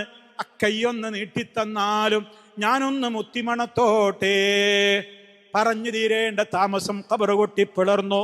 മുത്ത് മുസ്തഫ കൈയിട്ട് കൊടുത്തു. അഹ്മദുൽ കബീർ റിഫായി മതി തിരുവോളം ചുംബിച്ചു. ചില റിപ്പോർട്ട് അനുസരിച്ച് ഖബർ പൊട്ടിപ്പിളർന്ന് മുത്ത് മുസ്തഫ ഇങ്ങോട്ട് എഴുന്നേറ്റ് വന്നിട്ട് മോനെ അഹ്മദേ എന്നും പറഞ്ഞിട്ട് കെട്ടിപ്പിടിച്ച് മുത്തം കൊടുത്ത് ഖബറിലേക്ക് പോയി എന്നും പ്രചരിപ്പിക്കുന്നുണ്ട്. ആലോചിക്കണം നിങ്ങൾ. തർക്കങ്ങൾ ചില്ലറയല്ല, അഭിപ്രായ വ്യത്യാസങ്ങൾ ശാഖാപരങ്ങളല്ല. അഖീദയിൽ തൊട്ടുകൊണ്ടാണ് കളിക്കുന്നത്. നമ്മുടെ വിശ്വാസത്തിലാണ് തകരാറ് വരുന്നത്. ശിർക്കൻ വിശ്വാസത്തിൽ ഒരാൾ പെട്ടുപോയാൽ അവന്റെ നിസ്കാരം എന്തിന്, നോമ്പ് എന്തിന്, സക്കാത്ത് എന്തിന്, ഹജ്ജും ഉംറകളും എന്തിന്? ലോകം കണ്ട മുത്തു മുസ്തഫ സല്ലല്ലാഹു അലൈഹി വസല്ലം അടക്കമുള്ള മുഴുവൻ നബിമാരോടുമല്ലേ അള്ളാഹു വഹി അറിയിച്ചു കൊടുത്തത്. ലഇൻ അശ്റക്ത ലയഹ്ബതന്ന അമലുക, നീ എങ്ങാനും ശിർക്ക് ചെയ്തു പോയാൽ നിന്റെ അമലുകൾ മുഴുവനും പൊളിഞ്ഞു പോവുക തന്നെ ചെയ്യും. അഷ്ടകാരികളിൽ ഉൾപ്പെട്ടത് തന്നെ. മറ്റാരെങ്കിലും നമുക്ക് വേണ്ടി പ്രാർത്ഥിച്ചാൽ പോലും ഉത്തരം കൊടുക്കൂല അല്ലാഹു. ശിർക്കിൽ ജീവിച്ചിട്ട് തൗബ ചെയ്യാതെ കാഫിറായി മരണപ്പെട്ടു പോയാൽ അല്ലാഹു ആര് അയാൾക്ക് വേണ്ടി റെക്കമെൻഡ് പറഞ്ഞാലും സ്വീകരിക്കൂല. ദുന്യാവിൽ തന്നെയും നിങ്ങൾ നോക്കൂ, നിങ്ങൾ മഹാനായ നൂഹ് നബി അലൈഹിസ്സലാമിന്റെ ചരിത്രം. സ്വന്തം മോന് വേണ്ടിയിട്ട് ദുന്യാവിൽ വെച്ച് അള്ളാഹിനോട് പറഞ്ഞു നോക്കി, റബ്ബി ഇന്ന ബിനീ മിൻ അഹ്ലീ, റബ്ബേ എന്റെ മോനതാ മുങ്ങിച്ചാകുന്നു, രക്ഷിക്ക് റബ്ബേ എന്ന് അള്ളാഹിനോട് റെക്കമെൻഡ് പറഞ്ഞു നോക്കി. ജീവിച്ചിരിക്കുന്ന കാലത്ത് നൂഹ് നബി അലൈഹിസ്സലാം അള്ളാഹു എന്താ മറുപടി കൊടുത്തതെന്ന് ഖുർആൻ പറയുന്നുണ്ട്. നൂഹേ ഇന്നഹു ലൈസ മിൻ അഹ്ലിക, അവൻ നിന്റെ മോനല്ല. നിന്റെ മോനല്ല എന്ന് പറഞ്ഞാൽ എന്താ? നമ്മളെ മോനാവണമെങ്കിൽ നമ്മുടെ ആദർശത്തിൽ ഉണ്ടാവണം. ബാപ്പയുടെ ആദർശത്തിൽ ഇവനുണ്ടായില്ല. അതുകൊണ്ട് ആ കാഫിറായ മോന് വേണ്ടി അള്ളാഹിനോട് അവസാന സമയത്ത് റെക്കമെൻഡ് പറഞ്ഞു. പറഞ്ഞാള് മോശക്കാരനല്ല. നൂഹ് നബിയാ ചോദിച്ചത്, അള്ളാഹുവിനോട് മാത്രമാണ് ചോദിച്ചത്. പ്രാർത്ഥനക്കൊന്നും ഒരു തകരാറും വന്നിട്ടില്ല. പക്ഷേ ചോദിക്കപ്പെട്ടത് ആർക്ക് വേണ്ടിയായി പോയി? കഫറിന് വേണ്ടിയായി, മുശ്രിക്കിന് വേണ്ടിയായി. അതാണ് ശിർക്കിന്റെ ഗൗരവം. ആര് നമുക്ക് വേണ്ടി ആയിരങ്ങൾ പ്രാർത്ഥിച്ചിട്ടും കാര്യം ഉണ്ടാവില്ല, അല്ലാഹു തആല സ്വീകരിക്കൂല. ഇബ്രാഹിം നബി അലൈഹിസ്സലാം ആദർശത്തിന്റെ പിതാവാണ്, തൗഹീദിന്റെ രാജാവാണ്. പിതാവിന് വേണ്ടി അള്ളാഹുവിനോട് പറഞ്ഞു നോക്കിയില്ലേ, റബ്ബ് സ്വീകരിക്കുകയില്ല. കാരണം പിതാവ് മകന്റെ ആദർശത്തിലല്ല, ശിർക്ക് ബാധിച്ചയാളായി. നോക്കണം നിങ്ങൾ, ഇതെന്താ നമുക്ക് പറഞ്ഞു തരുന്നത്? ഇത് നിസ്സാരാണോ വിഷയം? അതുകൊണ്ട് പഠിക്കണം, എന്താ തൗഹീദ്, എന്താ ശിർക്ക്. ശിർക്ക് വരുന്ന മാർഗങ്ങളിലേക്ക് നമ്മൾ വളരെ ശ്രദ്ധയോടെ കണ്ണും കാതും കൂർപ്പിച്ച് അതിന് കാവലിരിക്കണം, അത് വരാതിരിക്കാൻ. ഓരോരുത്തരും ചിന്തിക്ക്, ആരുടെയൊക്കെ അരയിൽ ഏലസുണ്ട്, കൈത്തണ്ടകളിൽ ഏലസുണ്ട്. അതുപോലെ തന്നെ അവരുടേതായ കഴുത്തുകളിൽ അവർ ഏലസ് ധരിച്ചിട്ടുണ്ട്. വിവിധ നിറത്തിലുള്ള ചരടുകൾ ആരൊക്കെ ബന്ധിച്ചിട്ടുണ്ട്. എന്തിനാ ഇതൊക്കെ? തങ്ങൾ പാപ്പ തന്നതാണ്, ബീവി തന്നതാണ്, ഉമ്മ കൊടുത്തയച്ചതാണ്. കച്ചവടത്തിൽ ബറക്കത്തുണ്ടാകാനാണ്, പേടിച്ച് ഞെട്ടി ഉണരാതിരിക്കാനാണ്, സിഹിർ ബാധിക്കാതിരിക്കാനാണ്, അയൽവാസിയുടെ മാറ്റും മാരണവും എനിക്ക് ഏൽക്കാതിരിക്കാനാണ് എന്നും പറഞ്ഞുകൊണ്ട് ആ വിധത്തിലുള്ള തകിടുകൾ അടിയുന്ന, ഐക്കല്ലുകൾ കെട്ടുന്ന, ചരടുകൾ ബന്ധിക്കുന്ന, നൂലുകൾ ബന്ധിക്കുന്ന എത്രയോ ആളുകളില്ലേ? ശിർക്കിന്റെ പ്രവർത്തനമല്ലേ? ആരെയാ പേടിക്കുന്നത്? 2 ദിവസം മുമ്പ് എനിക്കൊരു സഹോദരൻ വിളിച്ചിട്ട് എന്നോട് അയാൾ സങ്കടം പറയുകയാണ്. ഒരു മുസ്ലിമിനെ കുറിച്ചാണ് അയാൾ പറയുന്നത്. അയാളുടെ ക്ലോസ് ഫ്രണ്ടിനാണ് ഈ പ്രശ്നമുള്ളത്. എന്തേ അയാളുടെ വിഷയം? അയാൾ ഒരു കൊല്ലത്തിൽ ഒരു 100 രൂപ രക്ഷസിന് വേണ്ടി അമ്പലത്തിലേക്ക് കൊടുക്കുന്നുണ്ട്. ബ്രഹ്മരക്ഷസിന്റെ ഉപദ്രവം. ബ്രഹ്മരക്ഷസ് എന്ന് പറഞ്ഞാൽ വളരെ മോശമായ നിലക്ക് ഒരു ബ്രാഹ്മണൻ മരണപ്പെട്ട് കഴിഞ്ഞാൽ അയാളുടെ പ്രേതം ഇവിടെ ഇങ്ങനെ അലഞ്ഞു തിരിഞ്ഞ് നടന്ന് വീട്ടുകാരെ ഉപദ്രവിക്കും, കുടുംബങ്ങളെ ഉപദ്രവിക്കും. പലയിടത്തും അയാളുടെ പോക്കുവരവും പാച്ചിലുമൊക്കെ ഉണ്ടാകും. അതുകൊണ്ട് അയാളെ പൂജിച്ചൊന്ന് അടക്കി നിർത്താനുള്ള, ആ ശൈത്താനെ പ്രലോഭിപ്പിക്കുവാനുള്ള, അയാൾക്ക് പൂജ കൊടുക്കുവാൻ ചില പ്രത്യേകമായ ക്ഷേത്രങ്ങളുണ്ട്. അവിടേക്ക് അധികമൊന്നും വേണ്ട, ഒരു 100 രൂപയെ ഞാൻ കൊടുക്കുന്നുള്ളൂ. അതുകൊണ്ടൊരു സമാധാനം കിട്ടൂലേ? ഇത് വിശ്വസിക്കുന്ന മുസ്ലിമുണ്ട്. ആലോചിച്ചു നോക്കണം. ആ വിശ്വാസം വിശ്വസിക്കുന്നവർക്ക് വിശ്വസിക്കാൻ സ്വാതന്ത്ര്യമുള്ള ലോകമാണിത്. ചില ഹൈന്ദവന്മാരങ്ങനെ വിശ്വസിക്കുന്നുണ്ട്. അത് അവർക്ക് വിശ്വസിക്കാം, എന്തും വിശ്വസിക്കാമല്ലോ. ഇവിടെ ആളുകൾക്കൊക്കെ ഇഷ്ടം പോലെ വിശ്വസിക്കുവാൻ സ്വാതന്ത്ര്യമുള്ള ലോകത്തല്ലേ നമ്മൾ ജീവിക്കുന്നത്. ഏത് കെട്ട വിശ്വാസവും ആർക്കും ഉൾക്കൊള്ളാം. പക്ഷേ ഞാൻ നേരത്തെ പറഞ്ഞ അശ്ഹദു അൻ ലാ ഇലാഹ ഇല്ലല്ലാഹ് എന്ന് ഷഹാദ ചൊല്ലിയ ഒരു മുസൽമാൻ എങ്ങനെ അത് വിശ്വസിക്കാൻ കഴിയും? അവിടെ നിങ്ങൾ ആലോചിക്ക്. ഞാൻ ആ മനുഷ്യനോട് പറഞ്ഞു, അയാൾ എന്നോട് പറയാണ്, ഞാൻ എത്ര പറഞ്ഞിട്ടും അയാൾക്ക് മനസ്സിലാകുന്നില്ല. അയാൾ പറയണ എന്താ? അത് മുടക്കാൻ പറ്റൂല, മുടക്കിയാ വീട്ടിൽ നിന്ന് അസുഖം പോണില്ല. അപ്പൊ രക്ഷസ്, പ്രേതം, യക്ഷി ഇങ്ങനെ റൂഹാനി ഇങ്ങനെയൊക്കെയുള്ള പല ആളുകൾക്ക് വേണ്ടി ചേക്കുട്ടിപ്പാപ്പ മറ്റത് മറിച്ചത് ഓരോ പിശാചുക്കൾക്ക് വേണ്ടി പലയിടത്തേക്കും നേർച്ച കൊടുക്കുകയാണ്.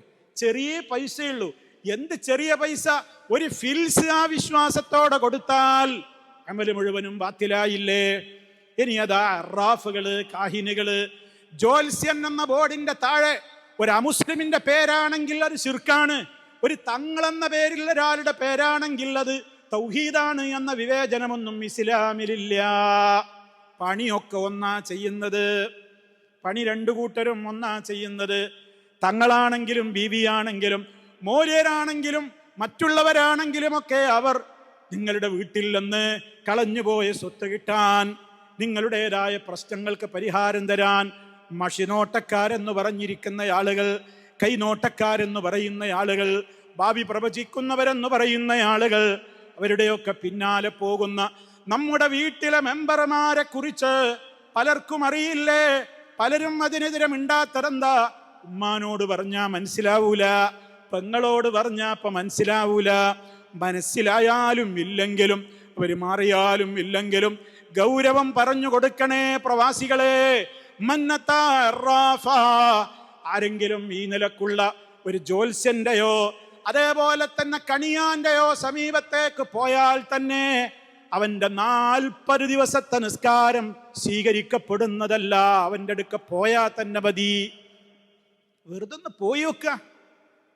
പലയിടത്തും പോയതല്ലേ, ഒന്ന് പോയി വെക്കുക എന്ന നിലക്ക് പോയാൽ തന്നെ 40 ദിവസത്തെ നിസ്കാരം ബാത്തിലായി. ഇനി അവന്റെ അടുത്തേക്ക് പോയിട്ട് അവനിങ്ങനെ പറയുന്നൊരു തരക്കെടില്ലല്ലോ എന്ന നിലക്കൊരു വിശ്വാസത്തോടുകൂടി അവനത് അംഗീകരിച്ചു പോന്നാലോ, ഫഖദ് കഫറ ബിമാ ഉൻസില അലാ മുഹമ്മദിൻ സ്വല്ലല്ലാഹു അലൈഹി വസല്ലം. മുസ്തഫാക്ക് അല്ലാഹു ഇറക്കിക്കൊടുത്ത ആ ഹുദയിൽ, ആ വിശുദ്ധമായ ഗ്രന്ഥത്തിൽ അവൻ അവിശ്വസിച്ചവനാണ്, കാഫിറാണ്. എത്ര ഗുരുതരാണ് സുഹൃത്തുക്കളെ. ഞാൻ എന്തിനാ ഇതൊക്കെ എങ്ങനെ എണ്ണി പറയുന്നത്? ആളുകൾക്കിടയിൽ ഇതൊക്കെ നിസ്സാരാണ്, അതൊന്നൊരു വിഷയമല്ല. ഓരോടത്തേക്കും ആളുകൾ അങ്ങനെ പോവാണ്. അവിടെ പോയിക്കോട്ടെ, നാട്ടിലെത്തിയാ പറയും, ഉമ്മ പറയും, ജാറം മൂടാൻ നേർച്ചുണ്ട് മോനെ, നിനക്കൊരു ജോലി കിട്ടി, നീ ഒരു പ്രശ്നമൊന്നുമില്ലാതെ നാട്ടിലേക്ക് എത്തിയാൽ ഒരു ജാറം മൂടാൻ നേർച്ചുണ്ട്. എന്നിട്ട് സിയാറത്ത് ടൂർ എന്ന പേരിൽ ഭാര്യയെയും കുട്ടികളെയും മക്കളെയൊക്കെ കൂട്ടിയിട്ട് ഇങ്ങനെ ടൂറിന് പോവുകയാണ്. എല്ലാ ദർഗകളിലും ജാറങ്ങളിലും ഉറൂസുകളിലും ചന്ദനക്കുടങ്ങളിലും അവൻ കാശ് കൊടുക്കുകയാണ്, നേർച്ചയാക്കുകയാണ്, അവിടെ വിളക്ക് കൊളുത്തുകയാണ്. 100 കൂട്ടം കാര്യങ്ങൾ പലതും ഉമ്മാക്ക് വേണ്ടി. ഇസ്ലാമിലുണ്ടോ അങ്ങനെ ആദർശം? മറ്റുള്ളവരുടെ മുമ്പിൽ അടിയറവെക്കുന്ന പരിപാടിയുണ്ടോ? അള്ളാഹുവിന്റെ ഹുദ മനസ്സിലാക്കി കഴിഞ്ഞാൽ പിന്നെ അത് പരിപൂർണമായി അംഗീകരിക്കാനല്ലേ നമ്മൾ കൽപ്പിക്കപ്പെട്ടത്. നമ്മൾ കൽപ്പിക്കപ്പെട്ടിരിക്കുന്നത് ഉമ്മാനെ അനുസരിക്കാനും ഉപ്പാനെ അനുസരിക്കാനും ഭൂരിപക്ഷത്തെ അനുസരിക്കാനുമല്ല. അവർ റബ്ബിനെതിരെ പറഞ്ഞാൽ, മറിച്ച് നമ്മൾ നമ്മെ തീറ്റിപ്പോറ്റി വളർത്തുന്ന, നമുക്ക് ശ്വസനവായു തരുന്ന, നമ്മെ ജീവിപ്പിക്കുന്ന, മരിപ്പിക്കുന്ന, നമ്മെ കൺട്രോൾ ചെയ്യുന്ന റബ്ബുൽ ആലമീനെയാണ് നമ്മൾ തൃപ്തിപ്പെടുത്തേണ്ടത്. ആ റബ്ബിന്റെ തൃപ്തിക്ക് വിരുദ്ധമായി ബാപ്പ കൽപ്പിച്ചാലും ഉമ്മ കൽപ്പിച്ചാലും ഭാര്യ കൽപ്പിച്ചാലും ഭർത്താവ് കൽപ്പിച്ചാലും ആങ്ങള കൽപ്പിച്ചാലും പെങ്ങള് കൽപ്പിച്ചാലും ആര് കൽപ്പിച്ചാലും അതനുസരിക്കാൻ എന്നെ കിട്ടൂല എന്ന ദൃഢമായ നിശ്ചയത്തിന്റെ പേരാണ് അശ്ഹദു അൻ ലാ ഇലാഹ ഇല്ലല്ലാഹ്. കണ്ടോ, ഈ ഷഹാദ ഇങ്ങനെ മൊഴിയാൻ നമുക്ക് സാധിക്കുന്നുണ്ടോ? നമ്മുടെ ജീവിതത്തിൽ അതുണ്ടോ? അതുകൊണ്ട് സഹോദരങ്ങളെ, നമ്മുടെ വിശ്വാസം വളരെ ക്ലിയർ ആയി കഴിഞ്ഞാൽ ജീവിതത്തിന്റെ എല്ലാ മേഖലകളിലും ആ സ്വഭാവം പ്രകടമാകും. അവിടെ പിന്നെ നമ്മുടെ മാതാപിതാക്കളുടെ കാര്യം, അവിടെ പിന്നെ നമ്മുടെ ജീവിതത്തിന്റെ ഓരോ കാര്യങ്ങളും, അവിടെ പിന്നെ ബിദ്അത്തുകൾ ചെയ്യാൻ നമുക്കൊരിക്കലും മനസ്സ് വരില്ല. കാരണം ഞാൻ ചൊല്ലിയ ഷഹാദ അശ്ഹദു അന്ന മുഹമ്മദർ റസൂലുള്ളാഹ്, എന്റെ നേതാവ് അള്ളാഹുവിന്റെ റസൂലാണ്, ആ റസൂല് പഠിപ്പിച്ചതേ ദീനുള്ളൂ എന്ന് വിശ്വസിച്ച് കഴിഞ്ഞാൽ പിന്നെ അവിടെ ഇവിടെ ബിദ്അത്തിന് സ്ഥാനം. ഇപ്പൊ നമ്മൾ ഷഅബാനിലാണ്, ഒരു 2-3 ദിവസം കഴിഞ്ഞ ആൾക്കാർ തുടങ്ങും, ബറാത്തല്ലേ, ബറാത്തല്ലേ, ബറാത്ത് നോമ്പല്ലേ, ബറാത്ത് നിസ്കാരല്ലേ, യാസീനോദണ്ടേ, ദുഹാനോദണ്ടേ, നാട്ടിലേക്ക് വിളി, നാട്ടിൽ നിന്ന് ഇങ്ങോട്ട് വിളി, മോനെ ഷാമരിവിന്റെ അടിയിൽ സൂറത്തു ദുഹാനോദനെ, 3 യാസീനോദനേ, ബറാത്ത് നോമ്പ് നോൽക്കണേ, ബറാത്തിന്റെ അന്ന് കഴിയുമെങ്കിൽ നിസ്കരിക്കണേ. ഇങ്ങനെയൊക്കെ പറയാൻ ആരാ ഇവിടെ അടിസ്ഥാനം പറഞ്ഞു തന്നത്? ശഅബാൻ മാസത്തിന് മഹത്വല്ലേ? ഉണ്ട്. അതെന്താ? തുടക്കത്തിൽ തന്നെ ഞാൻ പറഞ്ഞു, ഏറ്റവും അള്ളാഹുവിന്റെ റസൂൽ റമദാൻ കഴിഞ്ഞാൽ കൂടുതൽ നോമ്പെടുത്ത ഒരേ ഒരു മാസം അത് ശഅബാനായിരുന്നു. റമദാനിലേക്കുള്ള ഒരുക്കം, ളുഹർ നിസ്കരിക്കുന്നതിന്റെ മുമ്പ് 2 റക്അത്തും 4 റക്അത്തും ഒക്കെ സുന്നത്ത് നിസ്കരിച്ചിട്ട് ളുഹർ എന്ന ഫർളിലേക്ക് നമ്മൾ പ്രവേശിക്കുമ്പോഴുള്ള ഒരുക്കം പോലെ റമദാൻ മാസം എന്ന നിർബന്ധ മാസത്തിലേക്ക് കിടക്കുന്നതിന്റെ മുമ്പ് ശഅബാനിൽ കുറച്ച് നോമ്പൊക്കെ കൂടുതൽ നോറ്റിട്ട് മനസ്സൊക്കെ ഒന്ന് പാകപ്പെടുത്തി, ഒന്ന് ക്ലിയറാക്കി, ഒന്ന് ശുദ്ധീകരിച്ചിട്ട് ഭക്തിയോടെ ആ മാസത്തിലേക്കാണ് കിടക്കുക. അതിനാ ശഅബാൻ, അതിനാണ് ശഅബാൻ. ആ ശഅബാനിൽ 15ന്റെ അന്നൊരു പ്രത്യേകമായ നോമ്പ്, ബറാത്ത് നോമ്പ് ആര് പഠിപ്പിച്ചതാ? നബി സല്ലല്ലാഹു അലൈഹി വസല്ലം പഠിപ്പിച്ചിട്ടുണ്ടോ? ഇല്ല. മറിച്ച് ശഅബാനിലും മറ്റു മാസങ്ങളെപ്പോലെ 13-ന് നോമ്പുണ്ട്, 14-ന് നോമ്പുണ്ട്, 15-ന് നോമ്പുണ്ട്. അത് ശഅബാനിൽ മാത്രമല്ല, എല്ലാ മാസങ്ങളിലുമുണ്ട്. അത് ഈ മാസത്തിലും നോമ്പെടുക്കാം.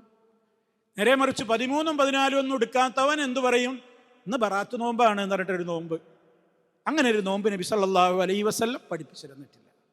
അതിൻ്റെ പേരിൽ ഒരു പ്രത്യേക നിസ്കാരം, 100 റക്അത്ത് നിസ്കാരമൊക്കെ, അതിൻ്റെ പോരിശയൊക്കെ ധാരാളം ഹോജമാരുടെ കിതാബുകളിൽ എഴുതി വെച്ചിട്ടുണ്ട്. കള്ള ഹദീസുകളാ, കള്ള ഹദീസുകൾ. അന്ന് 100 റക്അത്ത് നിസ്കരിച്ചാലുള്ള മഹത്വമൊക്കെ എത്രയെത്ര ഹോജമാരുടെ, വലിയ വലിയ മഹാന്മാരെന്ന് പറയുന്നവരുടെ കിതാബുകളിലാണ് കിടക്കുന്നത്. ആര് പറഞ്ഞിട്ടെന്താ?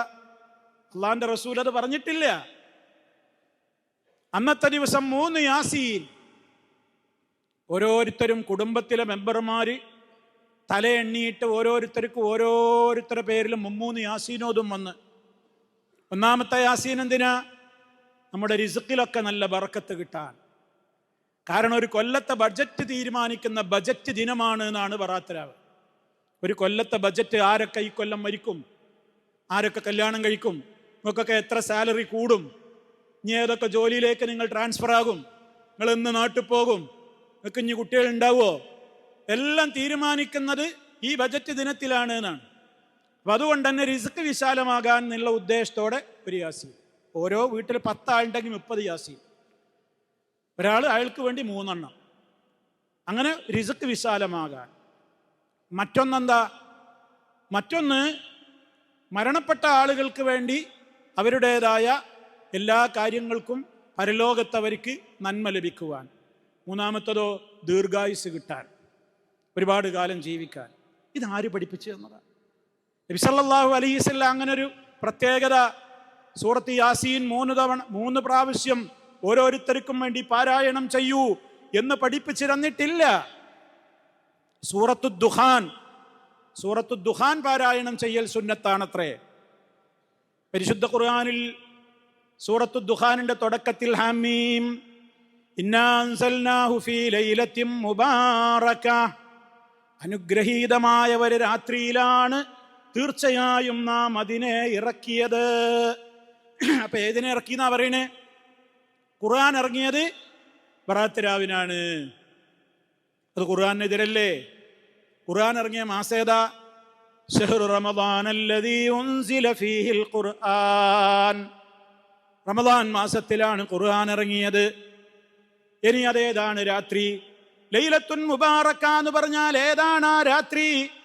ഖുർആൻ മറ്റൊരു സൂറത്തിൽ നമുക്കൊക്കെ മനഃപ്പാടമുള്ള സൂറത്തുൽ ഖദർ. ഇന്നാ അൻസൽനാഹു ഫീ ലൈലത്തിൽ ഖദർ, ഖദറിന്റെ രാത്രിയിൽ നാം അതിനെ ഇറക്കി. അപ്പൊ സൂറത്തു ദുഖാനിന്റെ തുടക്കത്തിൽ പറഞ്ഞ ലൈലത്തുൻ മുബാറക എന്ന് പറഞ്ഞാൽ റമദാൻ മാസത്തിലെ ലൈലത്തുൽ ഖദറാണ് അതുകൊണ്ട് ഉദ്ദേശിക്കപ്പെടുന്നത്. എന്നാൽ ബറാത്ത് പോരിശ പറയുന്നവര് പറയുന്നതോ സൂറത്തു ദുഖാൻ ഓതണം എന്ന് പറയുന്നത് എന്തുകൊണ്ടാണ്? സൂറത്തു ദുഖാനിലെ ആയത്തിൽ പറഞ്ഞത് ബറാത്ത് രാത്രിയെ കുറിച്ചാണത്രേ. അത്രയെന്നേ പറയാൻ പറ്റുള്ളൂ. ഖുർആനെതിരാണത്.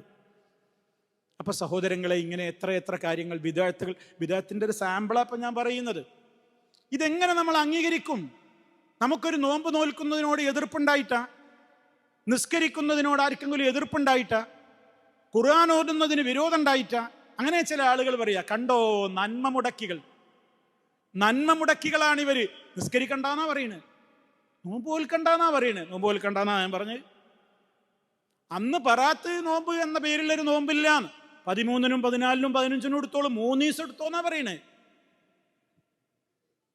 ഇങ്ങനെ ഓരോന്നും നോക്കൂ സഹോദരങ്ങളെ, ദീനിലേക്ക് ഏതെല്ലാം വിധത്തിലാണ് ആളുകൾ ഓരോന്ന് കൂട്ടിക്കൊണ്ടുവന്നിട്ടുള്ളത്. അതുകൊണ്ട് സഹോദരങ്ങളെ, ബിദ്അത്തുകൾ കടന്നു വരുന്നതും ശ്രദ്ധിക്കണം. അത് ശ്രദ്ധിക്കണമെന്നുണ്ടെങ്കിൽ എന്ത് വേണമെന്നറിയോ? അള്ളാഹുവിന്റെ റസൂലിലുള്ള നമ്മുടെ വിശ്വാസം ക്ലിയർ ആവണം. അതാ ഞാൻ നേരത്തെ പറഞ്ഞ കലിമയുടെ പൊരുള്, അഷ്ഹദു അന്ന മുഹമ്മദർ റസൂലുള്ളാഹ്. അത് പറയുന്ന ഒരു വ്യക്തിക്ക് ഒരുപാട് ഗുണങ്ങൾ ഉണ്ടാവണം. ആ ക്വാളിറ്റിയൊക്കെ എനിക്കും ഇങ്ങക്കുണ്ടോ എന്ന് പരിശോധിച്ചോളിൻ. ഒന്നാമത്, അള്ളാന്റെ റസൂലിന് ഞാൻ റസൂലായിട്ട് അംഗീകരിക്കുന്നു. ഞാൻ അംഗീകരിച്ചാലും ഇല്ലെങ്കിലൊക്കെ അള്ളാന്റെ റസൂൽ തന്നെയാണ്. എൻ്റെ പരലോക ഗുണത്തിനാണ് ഞാനത് വിശ്വസിക്കുന്നത്. 1. 2, ആ റസൂല് കൊണ്ടുവന്നത് മുഴുവനും ഞാൻ അംഗീകരിക്കും. അതെന്റെ ബുദ്ധിക്ക് യോജിക്കുമോ ഇല്ലയോ എന്നതെനിക്ക് പ്രശ്നമേ അല്ല.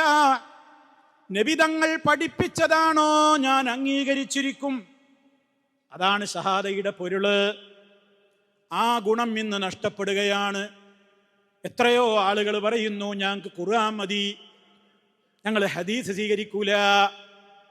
ഖുർആനിലല്ലാണ്ട് ഖുർആൻ മതി, ഹദീസ് സ്വീകരിക്കൂല എങ്കിൽ അവൻ ഖുർആനിനെയും തള്ളിയവനാണ്. കാരണം ഖുർആനിലാണ് അള്ളാഹു പഠിപ്പിച്ചത്, നബിയെ നിങ്ങൾക്ക് ഈ ഗ്രന്ഥം നാം അവതരിപ്പിച്ച് തന്നിട്ടുള്ളത്, ജനങ്ങൾക്ക് ഈ ആയത്ത് നിങ്ങളാണ് വിവരിച്ചു കൊടുക്കേണ്ടത്. അപ്പൊ ഖുർആൻ വിവരിക്കേണ്ടത് നബിയാണ്. ആ നബിക്ക് അല്ലാഹു തആല വഹയിലൂടെ അറിയിച്ചു കൊടുക്കുന്ന ഖുർആൻ അല്ലാത്ത വഹയികളാണ് സുന്നത്ത്, ഹദീസ് എന്നൊക്കെ പറയുന്നത്. രണ്ടും ഒരേ സോഴ്സിൽ നിന്നാണ് വരുന്നത്, രണ്ടും റബ്ബിൽ നിന്നുള്ള കൽപ്പനകളാണ്. അതുകൊണ്ട് ഞാൻ ഒന്നനുസരിക്കും മറ്റേതനുസരിക്കൂല എന്ന് പറഞ്ഞാൽ അവൻ കാഫിറാണ്. പെട്ടെന്നൊന്നും ചിലപ്പോൾ അതിലേക്കാണ്ട് എത്തൂല. ചിലരൊക്കെ ആദ്യം തുടക്കത്തിൽ പറയും, ആ ഹദീസ് ഞാൻ അടങ്ങിയിരിക്കൂല. അസുഖം തുടങ്ങിട്ടോ, ചില ആളുകൾക്കുള്ള അസുഖത്തിന് തുടക്കാ പറയണേ. ഖുർആനും ഹദീസൊക്കെ ശരി തന്നെ, പക്ഷെ ആ ഹദീസ് ഞാൻ അംഗീകരിക്കൂല. അതിനെന്തെങ്കിലും ഒരു ഉദാഹരണം ഉണ്ടാവും. അതൊന്നും ഒരാളോട് പറയാൻ പറ്റൂല. ഈച്ച ജ്യൂസിന്റെ ഹദീസ് ഉണ്ടല്ലോ, അത് ഞാൻ അംഗീകരിക്കൂല. എന്താ ഈച്ച ജ്യൂസിന്റെ ഹദീസ്? കളിയാക്കി പറയണതാ. നബി സല്ലല്ലാഹു അലൈഹി വസല്ലം പറഞ്ഞു, ഇദാ വഖഅ ദുബാബു, ഈച്ച വീണ് കഴിഞ്ഞാൽ, നിങ്ങളുടെ പാനീയത്തിൽ ഈച്ച വീണ് കഴിഞ്ഞാൽ നിങ്ങൾ അതിനെ മുക്കിയെടുത്ത് പുറത്തേക്കിട്ടോ. ഒരു ചിറക് കുത്തിയിട്ടാണ് ഈച്ച സ്വാഭാവികമായും വെള്ളത്തിൽ വീഴുക. അത് വീഴുമ്പോ ഒരു ചിറക് കുത്തിയിട്ടാണ് വീഴുക. അപ്പൊ നിങ്ങൾ അതിനെ പൂർണ്ണമായി ഒന്നാൻ മുക്കിയിട്ടെടുത്ത് പുറത്തേക്ക് കളഞ്ഞോന്ന്. അപ്പൊ ഈച്ച ജ്യൂസ് ആയില്ലേ? ഇത് നബി സല്ലല്ലാഹു അലൈഹി വസല്ലം പറഞ്ഞതാ. ഈച്ചയുടെ ഒരു ചിറകിൽ ദാ ഉണ്ട്, ഒരു ചിറകിൽ അതിനുള്ള ദവാഉമുണ്ട്. ഈച്ച പരത്തുന്ന ബാക്ടീരിയക്കുള്ള ആന്റി ബാക്ടീരിയയും അതിന്റെ മറുചിറകിലുണ്ട്. അതിനുള്ള ഔഷധമാണ് മുത്ത് മുസ്തഫയാ പറഞ്ഞത്. ഞാനത് ഉൾക്കൊള്ളുന്നു, എനിക്കതിലൊരു സംശയവുമില്ല. ലോകം എത്ര കളിയാക്കിയാലും, ലോകത്തുള്ള ശാസ്ത്രജ്ഞന്മാർ അതിനെ അംഗീകരിക്കട്ടെ അംഗീകരിക്കാതിരിക്കട്ടെ, ഞാൻ അതിലേക്കൊന്നും പോകുന്നില്ല. ചില ആളുകളൊക്കെ പറയുന്നുണ്ട്, എൻസൈക്ലോപീഡിയ നോക്ക്, ആ കിതാബ് നോക്ക്, ഈ ശാസ്ത്രം നോക്ക്, മറ്റേ ഡോക്ടർമാർ എത്രയോ കൊല്ലം മുമ്പ് അംഗീകരിച്ചതാണ്. ഞാൻ അതിൽക്കൊന്നും പോണില്ല. അവർ വേണമെങ്കിൽ അംഗീകരിച്ചോട്ടെ, അവർ അംഗീകരിക്കട്ടെ അംഗീകരിക്കാതിരിക്കട്ടെ. ഒരു മുസ്ലിം എന്ന നിലക്ക് ഞാൻ മുത്ത് മുസ്തഫ അത് പറഞ്ഞതാണെന്ന് ഉറപ്പുള്ള ഹദീസാണ്, അത് ഞാൻ വിശ്വസിക്കുന്നു. ശാസ്ത്രം അംഗീകരിച്ചാലും ഇല്ലെങ്കിലും എനിക്ക് പ്രശ്നമേ അല്ല. അംഗീകരിക്കണമെങ്കിൽ അവർ അംഗീകരിച്ചോട്ടെ, വേണ്ടെങ്കിൽ അംഗീകരിക്കണ്ട. ശാസ്ത്രം അംഗീകരിച്ചാൽ ഞാൻ അംഗീകരിക്കുന്നു പറഞ്ഞാൽ, ശാസ്ത്രം നാളെ തിരുത്തി പറഞ്ഞാലോ ഞാൻ ആ ഹദീസ് തള്ളുക. അതുകൊണ്ട് അഷ്ഹദു അന്ന മുഹമ്മദർ റസൂലുള്ളാഹ് എന്ന് വിശ്വസിക്കുന്നുണ്ടോ? ആ നബിതങ്ങൾ പഠിപ്പിച്ച ഹദീസുകൾ മുഴുവനും സ്വഹീഹാണോ എന്നേ നോക്കേണ്ടതുള്ളൂ. എന്റെ ബുദ്ധിക്ക് യോജിക്കാനാകുമോ ഇല്ലേ എന്നത് പ്രശ്നമേ അല്ല. മുഴുവനും ഞാൻ അംഗീകരിക്കും. ഓരോ ഹദീസ് തള്ളി അവസാനം ഒക്കെ തള്ളി അവസാനം പച്ച കുഫറിലേക്കാണ് ഓരോരുത്തരാണ് പോവുക. തുടക്കത്തിൽ ഒരു ഹദീസാണുള്ള, കുറച്ച് കഴിയുമ്പോൾ പീഡിയക്കോലായിൽ ഇരുന്നിട്ട് 2 തള്ളും.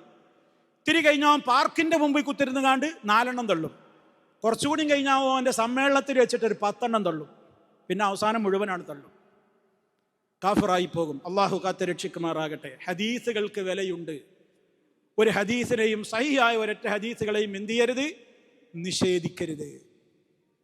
അത് അഷ്ഹദു അന്ന മുഹമ്മദ് റസൂലുള്ളാഹിയുടെ തേട്ടമാണ്. അങ്ങനെ പ്രഖ്യാപിക്കുന്നതിൻ്റെ ഏറ്റവും വലിയ നമ്മിൽ വരേണ്ടുന്ന മാറ്റമാണ്. അതാണ് ഇസ്ലാം, അതാണ് നമ്മുടെ തൗഹീദ്, അതാണ് നമ്മുടേതായ ഇത്തിബാഉർ റസൂൽ. അങ്ങനെ നമ്മൾ ഷഹാദയിൽ കൃത്യമായിട്ട് നമ്മുടെ ജീവിതത്തിൽ മാറ്റം വന്നു കഴിഞ്ഞാൽ പിന്നെ ബാക്കിയുള്ള ജീവിതത്തിലൊക്കെ മാറ്റം വരും.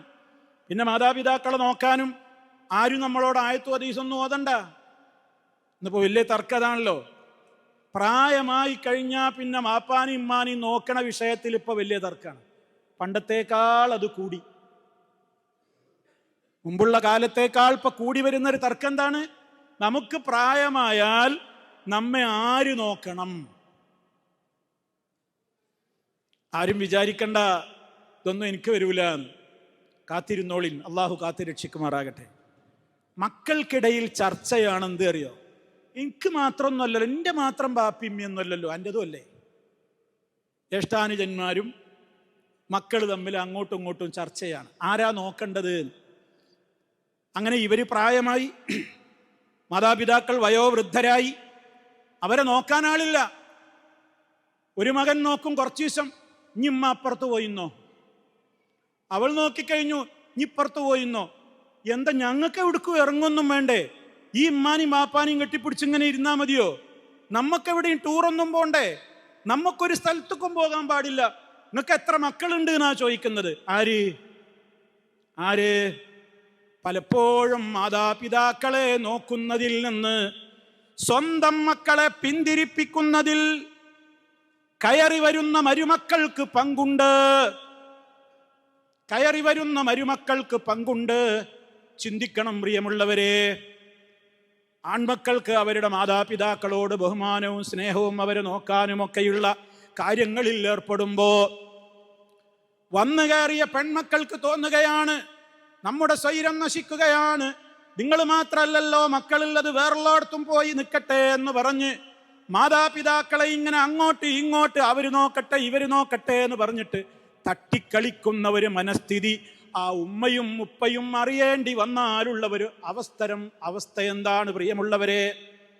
ചിന്തിക്കണ്ടേ? ഈ രൂപത്തിലുള്ള കാര്യങ്ങൾക്ക് വേണ്ടി ഭർത്താക്കന്മാരോട് പ്രേരണ നൽകുന്ന സ്ത്രീകളും ആലോചിക്കണം. അവരും സ്ത്രീകളാണ്, അവരും ഇനി അവർക്കും മക്കളുണ്ടാകും, അവരിലുമുണ്ടാകും ആൺമക്കൾ ഉണ്ടാകും. ആ ആൺമക്കളും പ്രായമായാൽ കല്യാണം കഴിക്കും. എൻ്റെ വീട്ടിലും മരുമക്കൾ വരും. അപ്പോൾ എൻ്റെ ആൺമക്കളോട് എന്നെ നോക്കണ്ട, എൻ്റെ കാര്യത്തിൽ ശ്രദ്ധിക്കണ്ട എന്ന് പറഞ്ഞാൽ എൻ്റെ അവസ്ഥ എന്തായിരിക്കും? ഇതൊക്കെ ആണുങ്ങൾക്കും പെണ്ണുങ്ങൾക്കും ഒക്കെ വരുന്ന പ്രശ്നങ്ങളാണ്. പ്രായമായി കഴിഞ്ഞാൽ ആര് നോക്കണം? ആര് പരിചരിക്കണം? ആരാണ് അവരുടെ കാര്യം ഏറ്റെടുക്കേണ്ടത്? എന്നിങ്ങനെയുള്ള തർക്കവിതർക്കങ്ങൾ സത്യവിശ്വാസികളുടെ ജീവിതത്തിൽ ഒരിക്കലും ഉണ്ടാകാൻ പാടില്ല. വൃദ്ധസദനങ്ങളിലേക്ക് തള്ളിവിടുന്നവർ, വൃദ്ധസദനത്തിന് സമാനമായ നിലക്ക് സ്വന്തം വീടുകളിൽ ഇരുട്ടറ ഒരുക്കുന്നവർ, അവരെ പരിഗണിക്കാത്തവർ, അവരെ കരയിപ്പിക്കുന്നവർ, അവരുടേതായ കാര്യങ്ങൾ ശ്രദ്ധിക്കാത്ത ആളുകൾ, അതാണുങ്ങളാവട്ടെ പെണ്ണുങ്ങളാവട്ടെ ആരാവട്ടെ, ആര് ചെയ്താലും ഈ ലോകത്ത് വെച്ച് തന്നെ അനുഭവിക്കേണ്ടി വരും. പ്രിയമുള്ളവരെ, അത്ര വിലയുണ്ട് നമ്മുടെ മാതാപിതാക്കളുടെ കണ്ണുനീരിന്. ഇതൊന്നും ആരോട് പറഞ്ഞു കൊടുക്കേണ്ടി വരില്ല. അഷ്ഹദു അൻ ലാ ഇലാഹ ഇല്ലല്ലാഹ് അഷ്ഹദു അന്ന മുഹമ്മദ് റസൂലുള്ളാഹ് എന്ന് വിശ്വസിക്കേണ്ട നിലക്കാണ് വിശ്വസിച്ചാൽ ജീവിതത്തിൽ മുഴുവനും മാറ്റം വരും. മക്കളുടെ കാര്യത്തിൽ മക്കളുടെ അവസ്ഥ എന്താ? നമ്മുടെ മക്കളുടെ സ്ഥിതി എന്താ? ലോകം ഇവിടെ എത്തി നിൽക്കുന്നു. നബി സല്ലല്ലാഹു അലൈഹി വസല്ലം പറഞ്ഞില്ലേ, പരസ്യമായി വഴിയിൽ കിടന്ന് ഇണചേരുന്ന കാലം വരുമ്പോ നടക്കുന്ന വഴിയിൽ കിടക്കാതെ വന്ന് അപ്പുറത്തേക്ക് മാറിക്കിടക്കടോ എന്ന് പറയുന്ന ഒരു കാലഘട്ടം വരും. പണ്ടുകാലത്ത് പല നാടുകളിൽ കേട്ടുകേൾവി ഉണ്ടായിരുന്നതാണ്. ഇന്ന് നമ്മുടെ നാട്ടിൽ KSRTC ബസ്സുകളിൽ, സാധാരണ ബസ്സുകളിൽ, ട്രെയിനുകളിൽ, അതേപോലെയുള്ള ഹോസ്റ്റലുകളിൽ, സ്റ്റഡി ടൂറിന്റെ അവസരങ്ങളിൽ, അതേപോലെയുള്ള വ്യത്യസ്തങ്ങളായ യാത്രകളിൽ, ഗെറ്റ് ടുഗദറുകളിൽ, ഫാമിലി കൂട്ടായ്മകളിൽ, വാട്സപ്പ് ഗ്രൂപ്പുകളുടേതായ അലുമിനി ഗ്രൂപ്പുകളിൽ, കഴിഞ്ഞകാല സഹോദരീ സഹോദരന്മാരുടെ പഠനകാലത്തുള്ള ആ വിദ്യാർത്ഥികളുടെ കൂട്ടായ്മകളിൽ എവിടെയൊക്കെ ഇന്ന് എന്തൊക്കെയാ നടന്നുകൊണ്ടിരിക്കുന്നത്?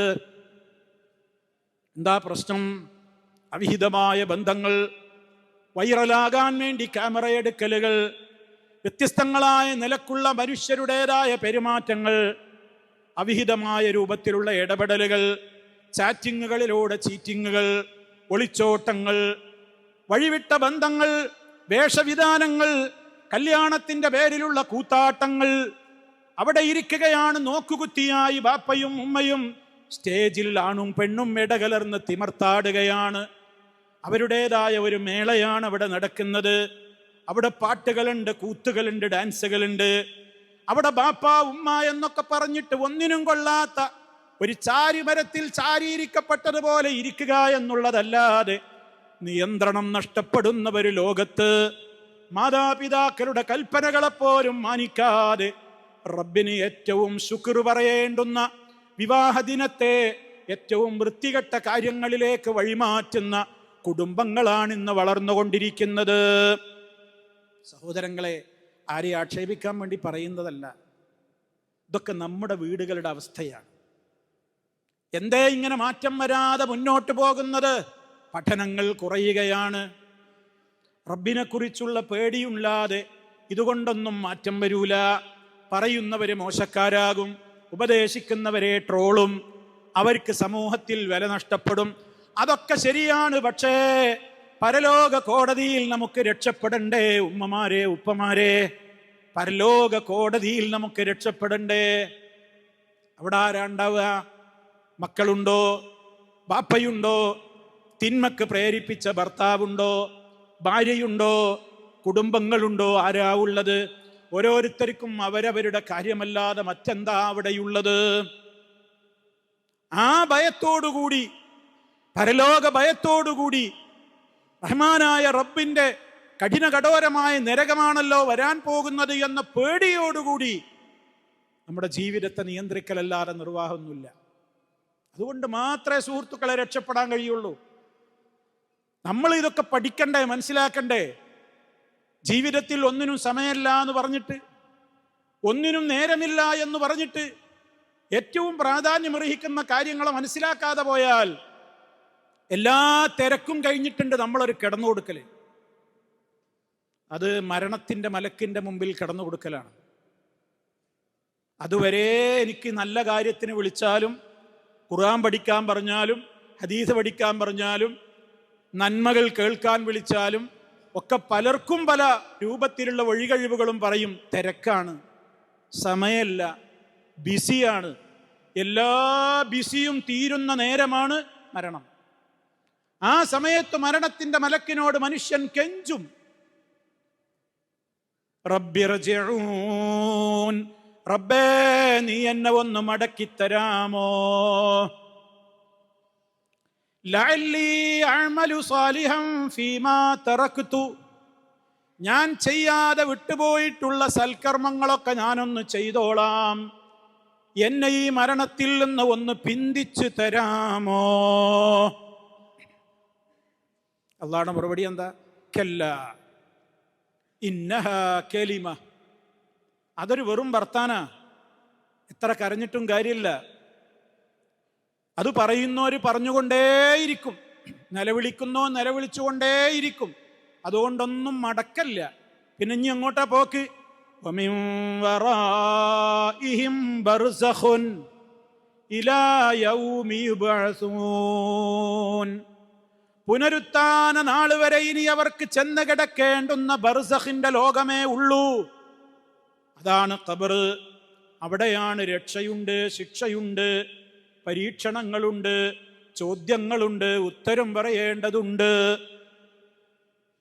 ഭീകരമായ കാഴ്ചകളുണ്ട്, സ്വർഗീയമായ കാഴ്ചകളുണ്ട്.